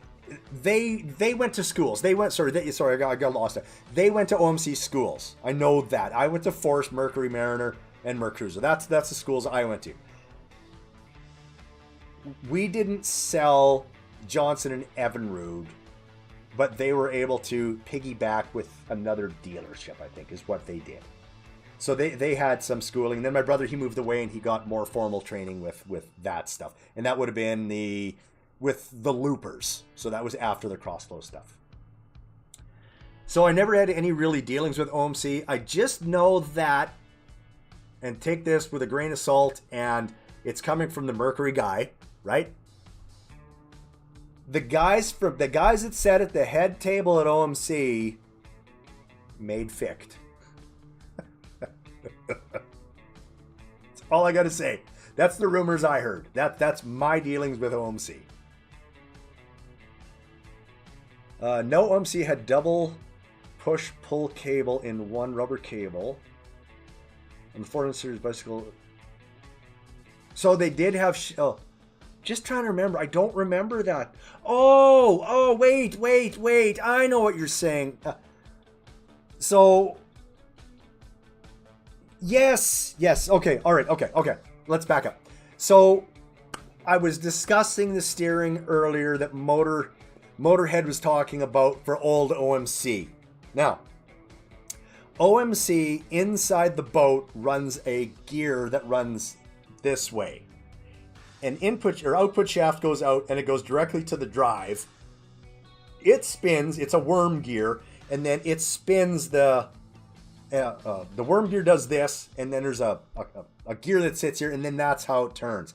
So yes, they ran a dual cable system to the back in order to make that, that other gear spin. Yes, you're 100% right, Motorhead. I know exactly what you're talking about now. Yep. Iron Duke, Puke, 4-cylinder GM are not bad. So, the Iron Duke, what version was that? Was that like the 120, 140s? Or are you talking about the 3-liter that came out later? And yes, 100% load on marine engine on plane. Yep, it's huge. Mercury makes awesome lubricants, best for marine.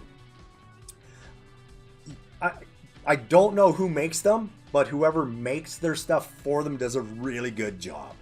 I really, and I'll touch on this, we've got premium gear oil and we've got Mercury High Performance. When they first came by, or the Mercury reps first came by and they were introducing the Mercury High Performance oil to us, the sell was this. They had pictures of an end of a gear case that was torn down after running that gear oil in testing for 3 years at whatever they did at Mercury X with it, at maybe high speeds, low speeds, I don't know, pulling an elephant around inside the water. I don't know what they did with it, but it was over the course of 3 years.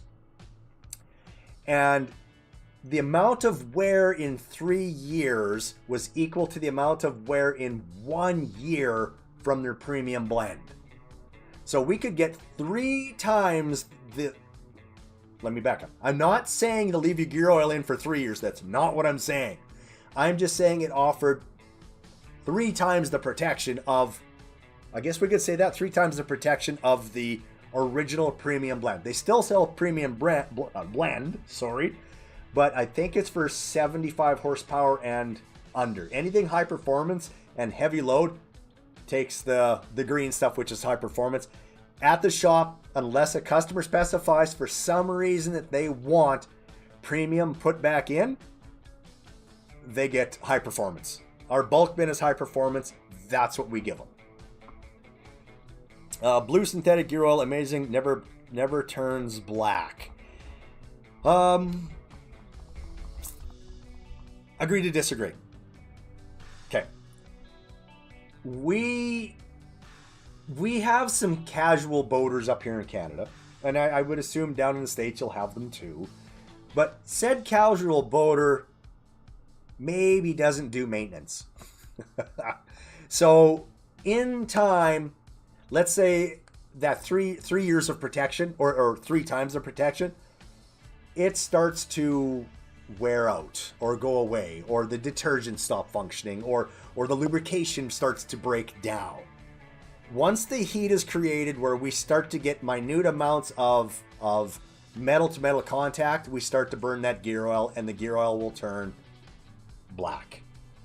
And gear oil that has since turned black, if ran for long enough, so when we take the gear oil out of the bottom of a drive and it's black and it's like, and it comes out slow, the whole shop stinks.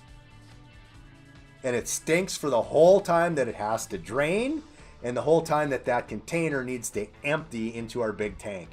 And then probably a good 4 or 5 hours after, if you walk from the front to the back, that gear oil stench is there. So it will eventually turn black. If you're on top of it, it's a fantastic product.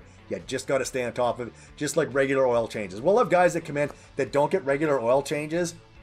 You'll change your oil. It comes out like black soup. You tell them you need to change oil more often. We need to do this halfway through the year now so that we can catch back up. They'll take their boat out, they'll drive it, or they'll get home and they check it in their driveway before they even run it. They phone it and they say, hey, I thought you were going to change my oil. Dude, we did. You need to change your oil more often. And that's the same in the automotive industry. I'm sure they see that, where the oil, it's not that the oil's physically broken down when you put it in. It's just so black that it immediately turns everything black. Ratchet on OMC shift cable. Yep. Early Mercury outboards inline 6 and 4 had distributor cap and trigger power pack CDI. People would try to pry the rotor off and ruin the distributors. Huge money. Okay.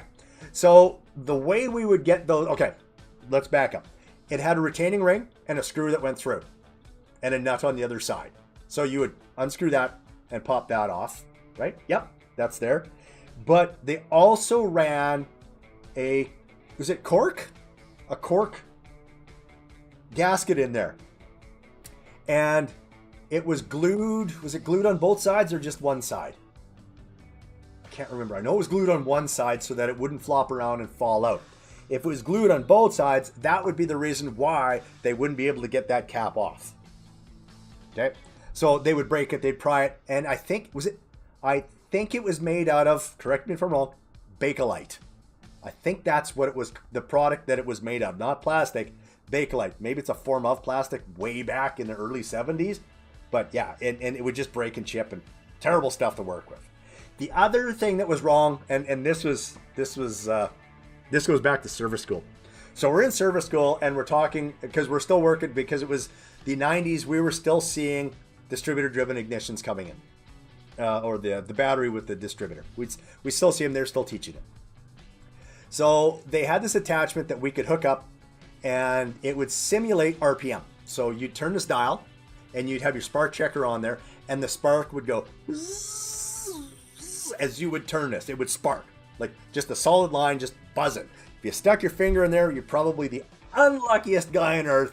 That's how powerful the ignition system was. It had this big, huge honking coil. We were told at Mercury School, don't touch that.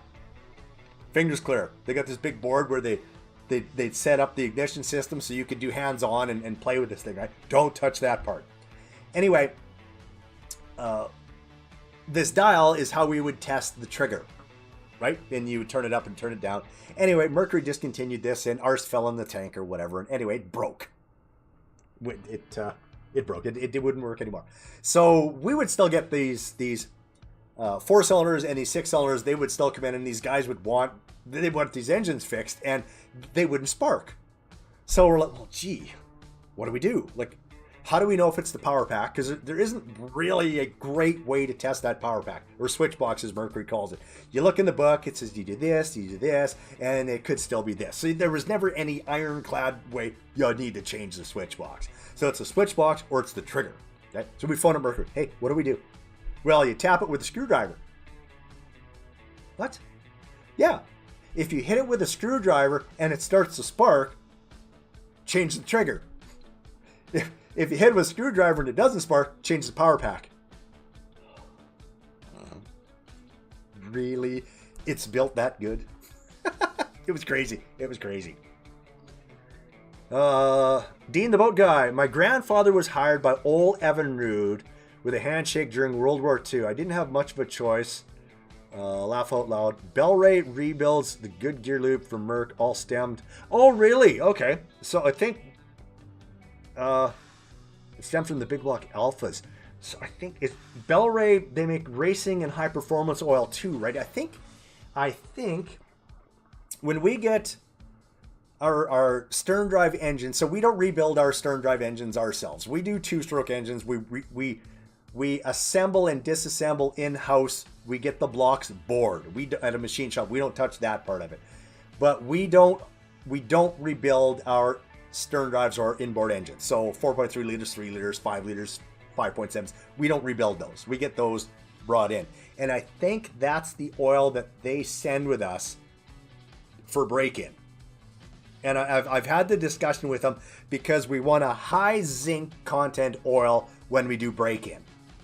And I know that all of Merc Cruiser's engine oils are all high zinc content. So if we were to use our own 1030 motor oil from Mercury, in all likelihood, it would break the engine in properly. But because we're not the ones supplying the warranty, I believe I'm quite certain it's Bellray that they send with it, and we use that for break-in for those guys. Lots of OMC loopers failed in the mid-80s, melted pistons. Let's see, in the 80s, melted pistons. 2 things that come to mind was this. Air would get into the water side for cooling and sit at the top and not allow water to go through. I think that was an issue, and the fix for that was to move the telltale. That was one.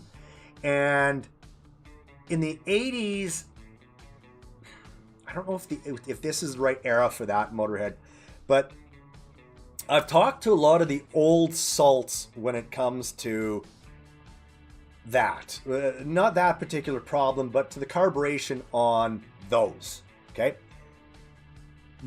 Johnson, I almost said Mercury. Johnson and Evinrude, or OMC, they had a run where it was described to me that the aluminum that they built the carburetors with was porous. Again, this is all hearsay, secondhand. This is what I'm saying. Okay? It was porous. So the engine, or those particular cylinders, would run lean, and we could never get the lean pop to go away. So a lot of the OMC loopers failing, that could be part of the reason. A cylinder would lean out. I also know that this was, I think, when they started to attempt to fix that, when they went to the plastic bowls on the bottom and they did all of that kind of weird stuff, that they started putting intermediate jets into those carburetors. So we would have the initial idle speed jet or idle mixture jet at the top. These are all fixed jets. There's no adjusting. And then at the very bottom, we would have the high speed jet. And then through the side, they later stuck an intermediate jet. And what they actually had us doing was pulling, and I think it was like a 68, pulling that jet completely out, putting the screw back in or the cap back on, and letting the guy go, because they're having issues in mid-range with these things and causing issues. But did it burn the engines out? I don't know. If you watch some of my videos, I've got a really good video on, I'm not going to call it up here because I didn't set the stream up to do it this way. It has to do with, is your compression gauge lying to you? And a lot of people, they put too much emphasis on what the compression is reading. And for me, anytime an engine that comes in, and let's say we've got a couple cylinders that are sitting at 115, 120, 125. Okay, doable, runnable engine. It works. If we see 105 and 100, we immediately, especially if it's a Johnson or an Evinrude, we pull the heads off and we take a look inside. Now, I've had comments on the channel, on YouTube, with people saying that 100 pounds is plenty of compression for the engine to run at. And I'll go out on a limb here and I'll agree loosely. I've seen old engines come in with 100 pounds and run fine because they're designed to run on that kind of compression. If an engine's built to run at 125 and 130, and now that we're down at 100, there's a reason. Okay. Now, when we open these engines up and we spin the piston down to the bottom, when we look at the cylinder, okay, all the cross-thatching, I think it's cross-thatching or cross-hatching, one of those, it's one of those, is gone. And it's smooth as glass. And we also will see, if we don't see lines horizontally, which would indicate engine damage, we also see evidence of varnishing. And varnishing is when the air-fuel mixture burns, slips past the rings, and stains the wall. That cylinder will blow 100 pounds. That engine will run like dog crap. If the customer comes in and they say, can you adjust or can you rebuild my carburetors? Can you test everything? Can you do all of these things? As soon as that head comes off, discussion starts about rebuilding the engine. I will not go in and fix a guy's or rebuild a guy's carburetors or blow smoke up his bum in an effort to tell him that I can fix that engine when it cannot be fixed. That's what some of my videos are about. It's about trying to stop what these guys are doing in the field to take people's money when it's not warranted. You cannot fix a compression or mechanical damage engine by fixing or rebuilding a carburetor. You can't. You just can't. And yeah, that's that. The rotor not cap on Mercury part of the... Oh, you were talking... Oh, yes. Oh, you're talking about the rotor. Oh, okay. So we got to jump back a bit. So I was talking about the distributors on the old inline 6 and inline 4 Mercury engines. And I thought that Motorhead was... Or sorry. I'm sorry. Motorhead... Who was initially talking about that? Can I see back?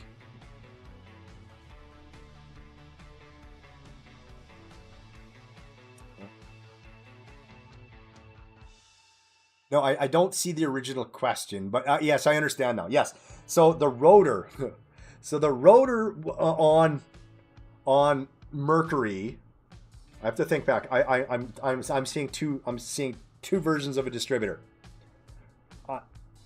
I'm seeing the Chrysler distributor, which we had a nut on the top, and that one, the rotor and shaft all came out as assembly, so you could not take that one apart.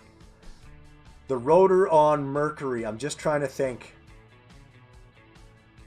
I think the rotor,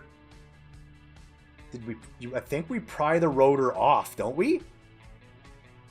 We pry the rotor off, and then we get that ring off from underneath. Gee, I don't remember. If I had it in my hands, I could tell you, because I would look at the top and see if their nut was on the top. You take, let me look at this in my head. We've got the gear at the top, we've got the nut, we've got the gear, we've got the gears pinned to hold it in place. We've got the washer, we have the not washer, the thrust washer, we have the bearing.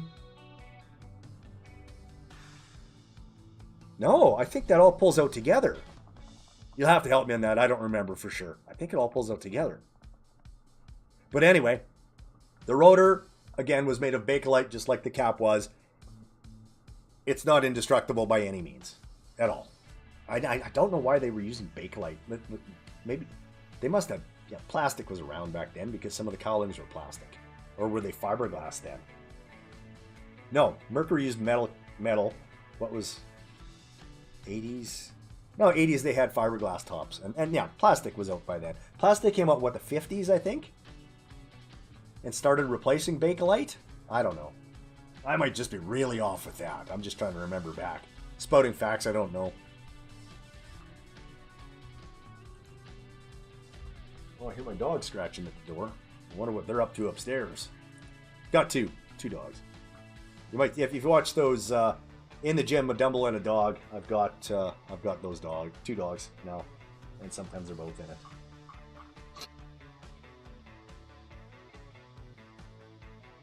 And yeah, as I mentioned, with regards to those in the gym, a dumbbell and a dog, it's been met with mixed reviews. I've picked up a lot of views. I've picked up a lot of subscribers. I don't know if, I would think that the boat people would probably watch in the gym a dumbbell and a dog because they might think it's cute. I don't know if in the gym a dumbbell and a dog people will watch the marine videos that I make. I don't know that. I do not know. Well, I know some that do. I know that I do know some people that do enjoy them. That don't have no, but they don't like boats. I don't know. Rick, chime in here if you're watching. You like those, right?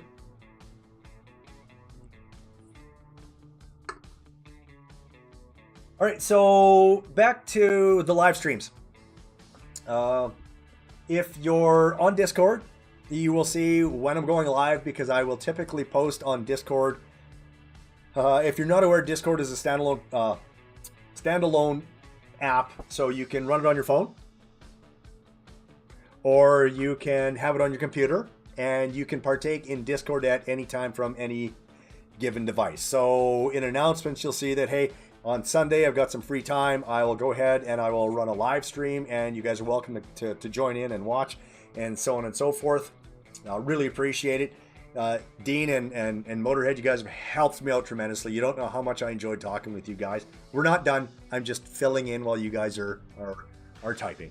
So ring location changed on the loopers. Most major repairs at the time were coking related to TCW3. You're absolutely correct about the compression gauge being useless. So coking of oil. So ash content, I think, and an engine running too hot or running too rich, I think, leads to coking. So think of coking as the oil basically adheres now and becomes a sticky substance on the pistons or on the walls themselves, specifically, ideally on the rings. So then the rings will stay in. Okay. Once those rings stay in and are no longer in contact with the walls, and we can hear this a lot with the older engines. So if we start up an old 50, 55, 70, 75, and it goes clack, clack, clack, clack, clack, clack, clack, clack, and then you don't hear the clack anymore, that's the pistons expanding to fill the void, because there's a tolerance that's left when a piston is put in place. If there's no tolerance and the piston expands, there'll be a 4-point seizure. The cylinder will just grab onto that piston, stall the engine out, and the engine's done. So the piston expands, right? So that clack that we're hearing is the base of the piston sliding, or let's get it, moving back and forth, hitting the cylinder wall, going clack, clack, clack, clack, clack. And like I said, once it warms up and goes away, then it's fine. But that clack, clack, clack is engine damage taking place. Seen 140 knot push my finger off the plug hole when turned by hand. So you've seen 140 pounds, because that's the pound number. I'm up here in Canada, so we would use LB, but that's perfectly fine. 140 pounds, not push my finger off the plug hole when turned by hand. So that would mean that the air and fuel, or not fuel at this time, but the air that you're attempting to compress is moving back in past the rings. Yeah. I've never seen. Well, I guess I've seen them at 30 pounds and things like that. And this is cool. This is cool. I don't know if you guys are aware of this, but when you put a compression gauge into the engine, your ear knows before you see the value if the engine's no good or not, because it makes a different sound. So we hear a hard kathuk, kathuk, kathuk, kathuk, kathuk when the compression gauge is working properly, and we don't hear that kathuk, kathuk. We hear a noise, for lack of a better description, that the engine shot. Yeah, so I would think that would probably, that particular engine, if you can't make any amount of air flow, is ring damage. A ring is broken. Normally the top will break, probably on the exhaust side. Interestingly enough, I've worked a lot of, not for insurance companies, but done insurance evaluations on engines. And I want to touch on this because this was a precedent case up here in Canada, and it was argued back and forth with the adjuster out west, right? So, or the insurance company out west. The adjuster showed up at the shop, and we had a failed. Oh, excuse me, it's just my wife. We had a. Hi, I'm still doing my live stream. Can I call you back? Bye. We had a failed 175 Optimax V6. And I'll get back to that, Motorhead. I see the comment. I'll get back to it. We had a failed 175 V6. Okay. So the engine was running perfectly fine. He's zipping down the lake, full throttle. He pulled back on the throttle. The engine stumbled and died. Okay. After that point, he no longer had high speed. He 4,500 RPM, 4,000, 3,000, whatever he had, that's all he had. So he brought it in for us to look at. So we checked the compression, and the bottom cylinder, the most bottom, so we're talking the port cylinder, that's the lowest one, was dead. It was low on compression. So we opened it up, and it looked like what we typically see is pre-ignition. So what pre-ignition to the untrained eye. The stuff that you see on the internet with regards to pre-ignition is pre-ignition, but not in all cases. It's not. And I'll touch on that, and I'll explain why. This engine, pre-ignition will typically be the eroding of the entire top of the piston all the way around. This engine only had it on the exhaust side. Okay? So what was happening with this particular engine, and I confirmed this with Mercury. I spoke to the Mercury, our Mercury service guy. It's all backed up, and we ended up winning this case for the guy. Okay? The engine, over time, as he would stop, the water would go in the exhaust, in the prop, up the exhaust, and enter the bottom cylinder. It would wash the oil away from the side of that particular cylinder or piston as it was moving up and down, and abrasion was taking place. Okay? So as this engine was running, as long as the rings were still whole, the seal was made. The engine would run as optimally as it could without any real loss of power. So he was still able, if he didn't make 6,200 RPM or whatever he wanted to make, maybe he made 61, still within the margin of error, thinking the engine was working properly. So this piston would move up and down, up and down, up and down, up and down. This last time that it actually did it, it pulled water directly into that cylinder, and done. Hydraulic that particular cylinder and damaged it. Now, how do we know this? We know this that by when we took the engine apart, we could see water intrusion happening in the exhaust. Like not evidence of water, so droplets of water. We would see the white that would take place, or the remnants of water damage in that exhaust housing, and what had happened in that cylinder. So we had sent, must have been 20, 30 pictures off to mercury. We got the normal adjuster in. I had him watch a video on how to determine engine failure. He didn't know, so I needed to get him on the same page. And the reasoning that I was commenting on why this engine had failed, but in the end, it finally went through, and the guy was able to get a new engine out of it because it was water intrusion. It wasn't mechanical failure. It was due to water entering that bottom cylinder. Now, the reason I touched on water entering cylinders is we see it all the time with Johnson and Evinrude.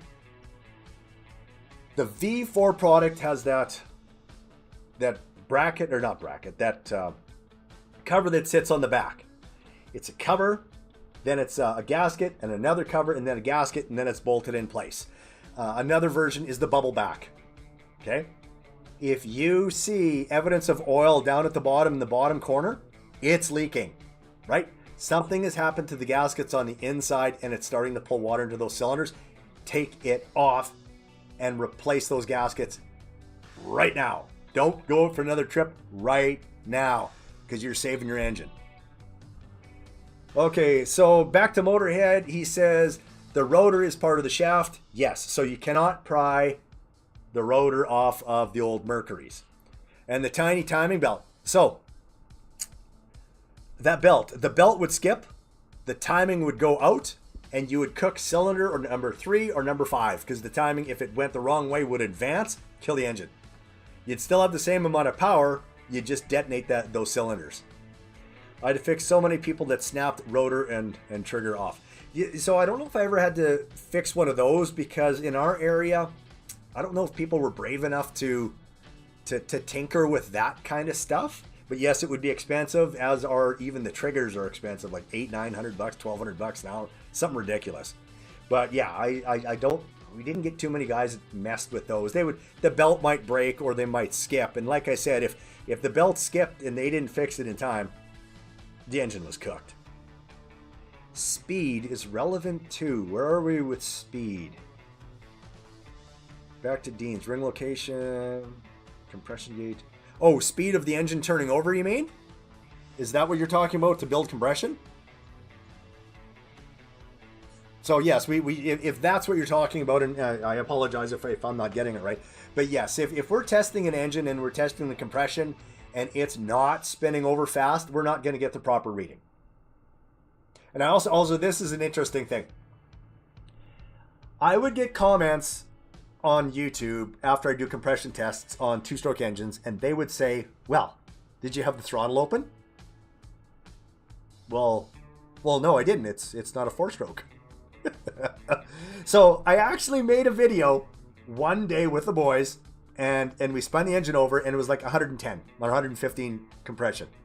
And I said, okay, now go open up the throttle and we'll repeat the test. So they opened up the wide open throttle, spun the engine over, 110, 115. No change. So I show the video. I show it. And a guy in the comments says, yeah, that's not right. I showed the video. It's in the video. Holy cow. Oh, the dogs are barking upstairs. Might be the wife. Maybe. I don't know. But yeah, it's something that people will argue just for the sake of arguing when it comes to the internet. I just don't get it. I just don't get it. I don't get it.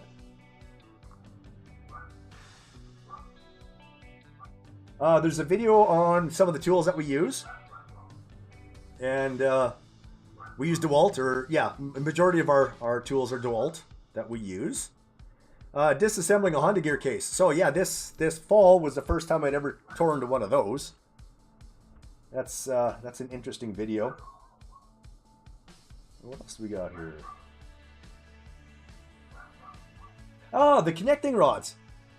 So if you ever have to take and you want to rebuild a Johnson or Evinrude, the connecting rods are put together and then they're frozen, I think. Somehow, I don't know how they do it, but then they crack them. So the connecting rods only go together one way. If they go together wrong and you offset, you'll catch the bearings, the needle bearings, and you'll destroy the crank and the rod and the bearing, obviously.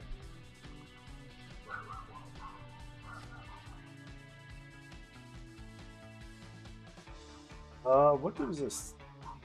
Oh.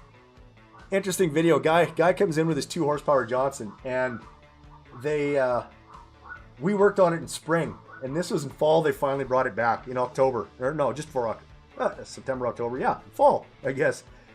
They brought it back, and they couldn't get it to start, or no, ran for a bit and then wouldn't start. So we'd done the carburetor on it for him. Anyway, we did the carb for him, and they bring it back, and they're like, "Oh, this thing doesn't run. It ran for like 30 seconds, and then it wouldn't start." And I've run into this problem before with other engines, and I'll touch on that right away. But as it turns out, they didn't know to turn the fuel on, so the fuel that was left in the carburetor was what it ran on, and then it died. We didn't charge them anything. Lesson learned. Turn this, away they went. I had a 70 horsepower Merc showed up, and we did the carburetors on it, and the guy took it out to the lake, and it ran for a period of time, very short period of time, you know, something along the lines of maybe 15, 20 seconds, then died and wouldn't restart. And he brings it back and he says, "Yeah, we won't restart." So he says, "Did you guys even work on it?" He says, "What did you do?" I said, "Well, we did the fuel pump, we did your carburetors, and you know, the things that you told us to do. We guaranteed, you know, we did it because we ran it on the dyno. It says on your invoice, we ran it on the dyno. In order to run it on the dyno, it all has to be together." So we go out and we take the hood off, and his fuel pump is apart. I look at, "Did you do this?" "Well, no, this is how I got it when you guys gave it back to me," he says. Really? So when you were pumping up the gas and all the fuel went through the fuel line and then dumped out of the fuel pump onto the water, you didn't notice that or smell that?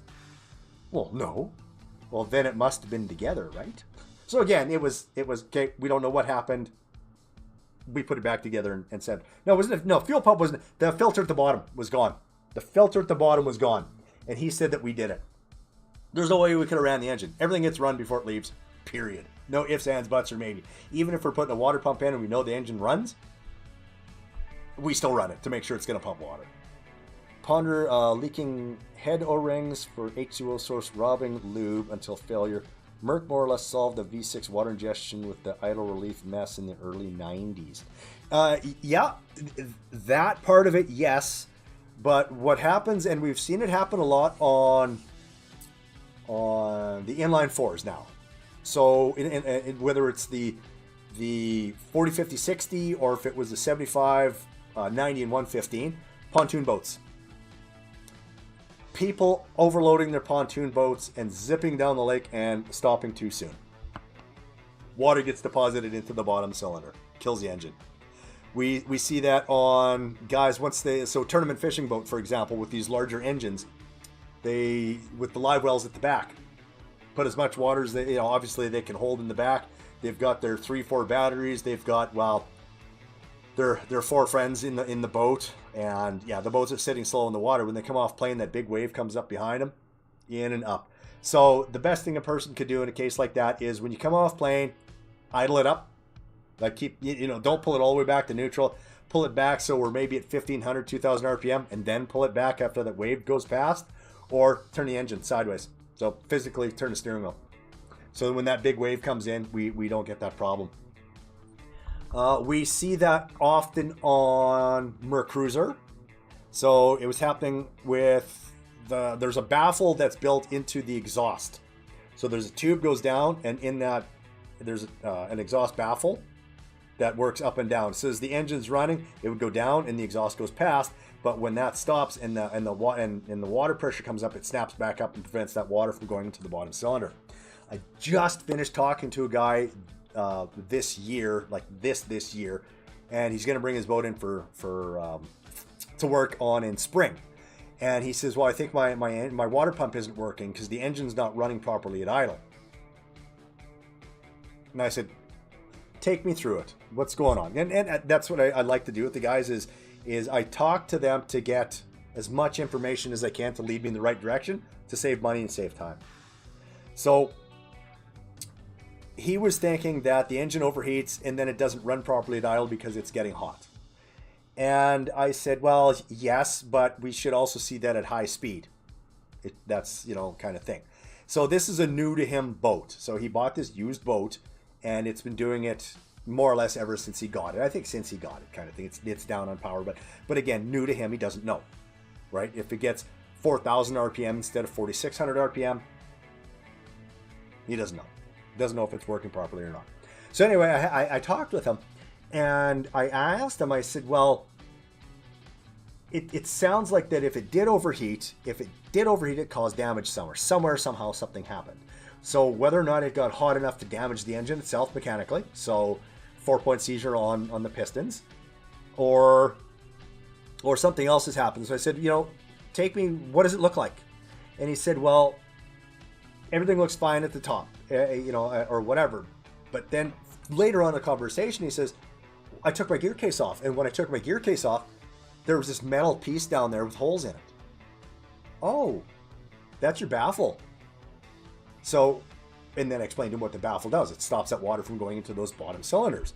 So what he's done by continually running the engine, and most likely the guy before him, is every time they ran the engine and they'd stop on the water, up into the bottom cylinder or back cylinder, closest one, or whatever exhaust valve is open. Typically it's the back when it takes the abuse. So we can bend valves, we can hydraulic the cylinders, we can cause cylinder wall damage if enough water gets in. And a typical sign that this has happened is you pull back, the engine dies, stumbles and dies, you restart it and it runs poor, and then it cleans itself out. That's it expelling the water that was in that cylinder. Dean the Boat Guy, gotta go, enjoyed it, turn notifications on, good luck up there with your PM problems. Yeah, fair enough. I think it's all going to be done in October. Hopefully it's all done in October. I appreciate you stopped by, Dean, and yeah, it's great. And my wife is home. I need to bugger off as well. Motorhead, I appreciate everything you did for this stream. Fantastic. Both you guys, fantastic. I really appreciate it. If you haven't joined Discord, join Discord. Would appreciate having you guys there for some of your insight into some of the questions that will eventually get asked. It's the community is very small right now, and like I said, back when I ran my forum, if everyone is still around, there was 11,000 people. I was constantly asking questions. Believe it or not, a lot of the answers started off with, "Did you check the spark and compression?" There's no point in fixing anything if you can't fix it right. All right. Anyway. I want to thank everyone that's watching, everyone that's contributed in chat. It's been great. This will stay up on YouTube. People might be watching it weeks from now. I hope you guys get a lot of useful information out of here. A lot of questions got answered. A lot of questions were asked. I was able to get through everything that I wanted to talk about. So to touch on it real quick, memberships. So memberships support the channel directly, $4.99.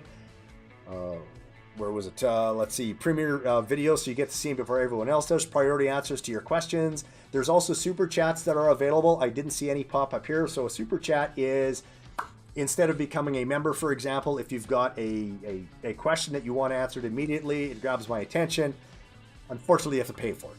It is what it is. I have to spend time, I have to provide knowledge, and it's how we support the channel so that we can keep the channel running. These are all things that I wasn't able to do when I did the forum. All the forum when I did it was all donated time. And upstairs, didn't appreciate that.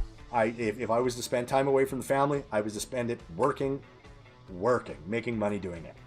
The Discord channel, as I mentioned, the link is right at the bottom on the yeah, that's the left side. And yeah, more videos to come. I don't know what's on the horizon yet. It's a slow time at work. A friend of mine discussed it with me or brought it up that he's got a snowmobile with a carburetor issue. I might pop that apart, take a look at it. Well, actually, I will eventually take it apart to help him out. And I might make a video of that.